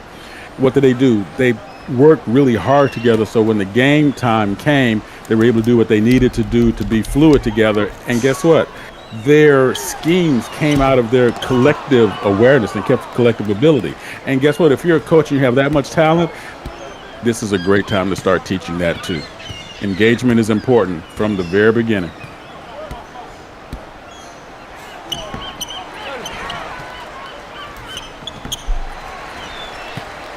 And as the seconds here roll down here in the game today, the Zombie Stars are going to take it with a definitive margin, though the Scorchers are fighting to the very end, and we love it. On behalf of Yales, this is Maestro. Appreciate everybody in your engagement here today as the Heartland Zombie Stars will take this tournament and move on to the semifinals with point differential and the win with a 90-66 final. Great game out of everybody. Appreciate you. Looking forward. We got some games coming up tomorrow. Hang with us. And SimWorld Sports, where you can see the game and be the game. This has been a presentation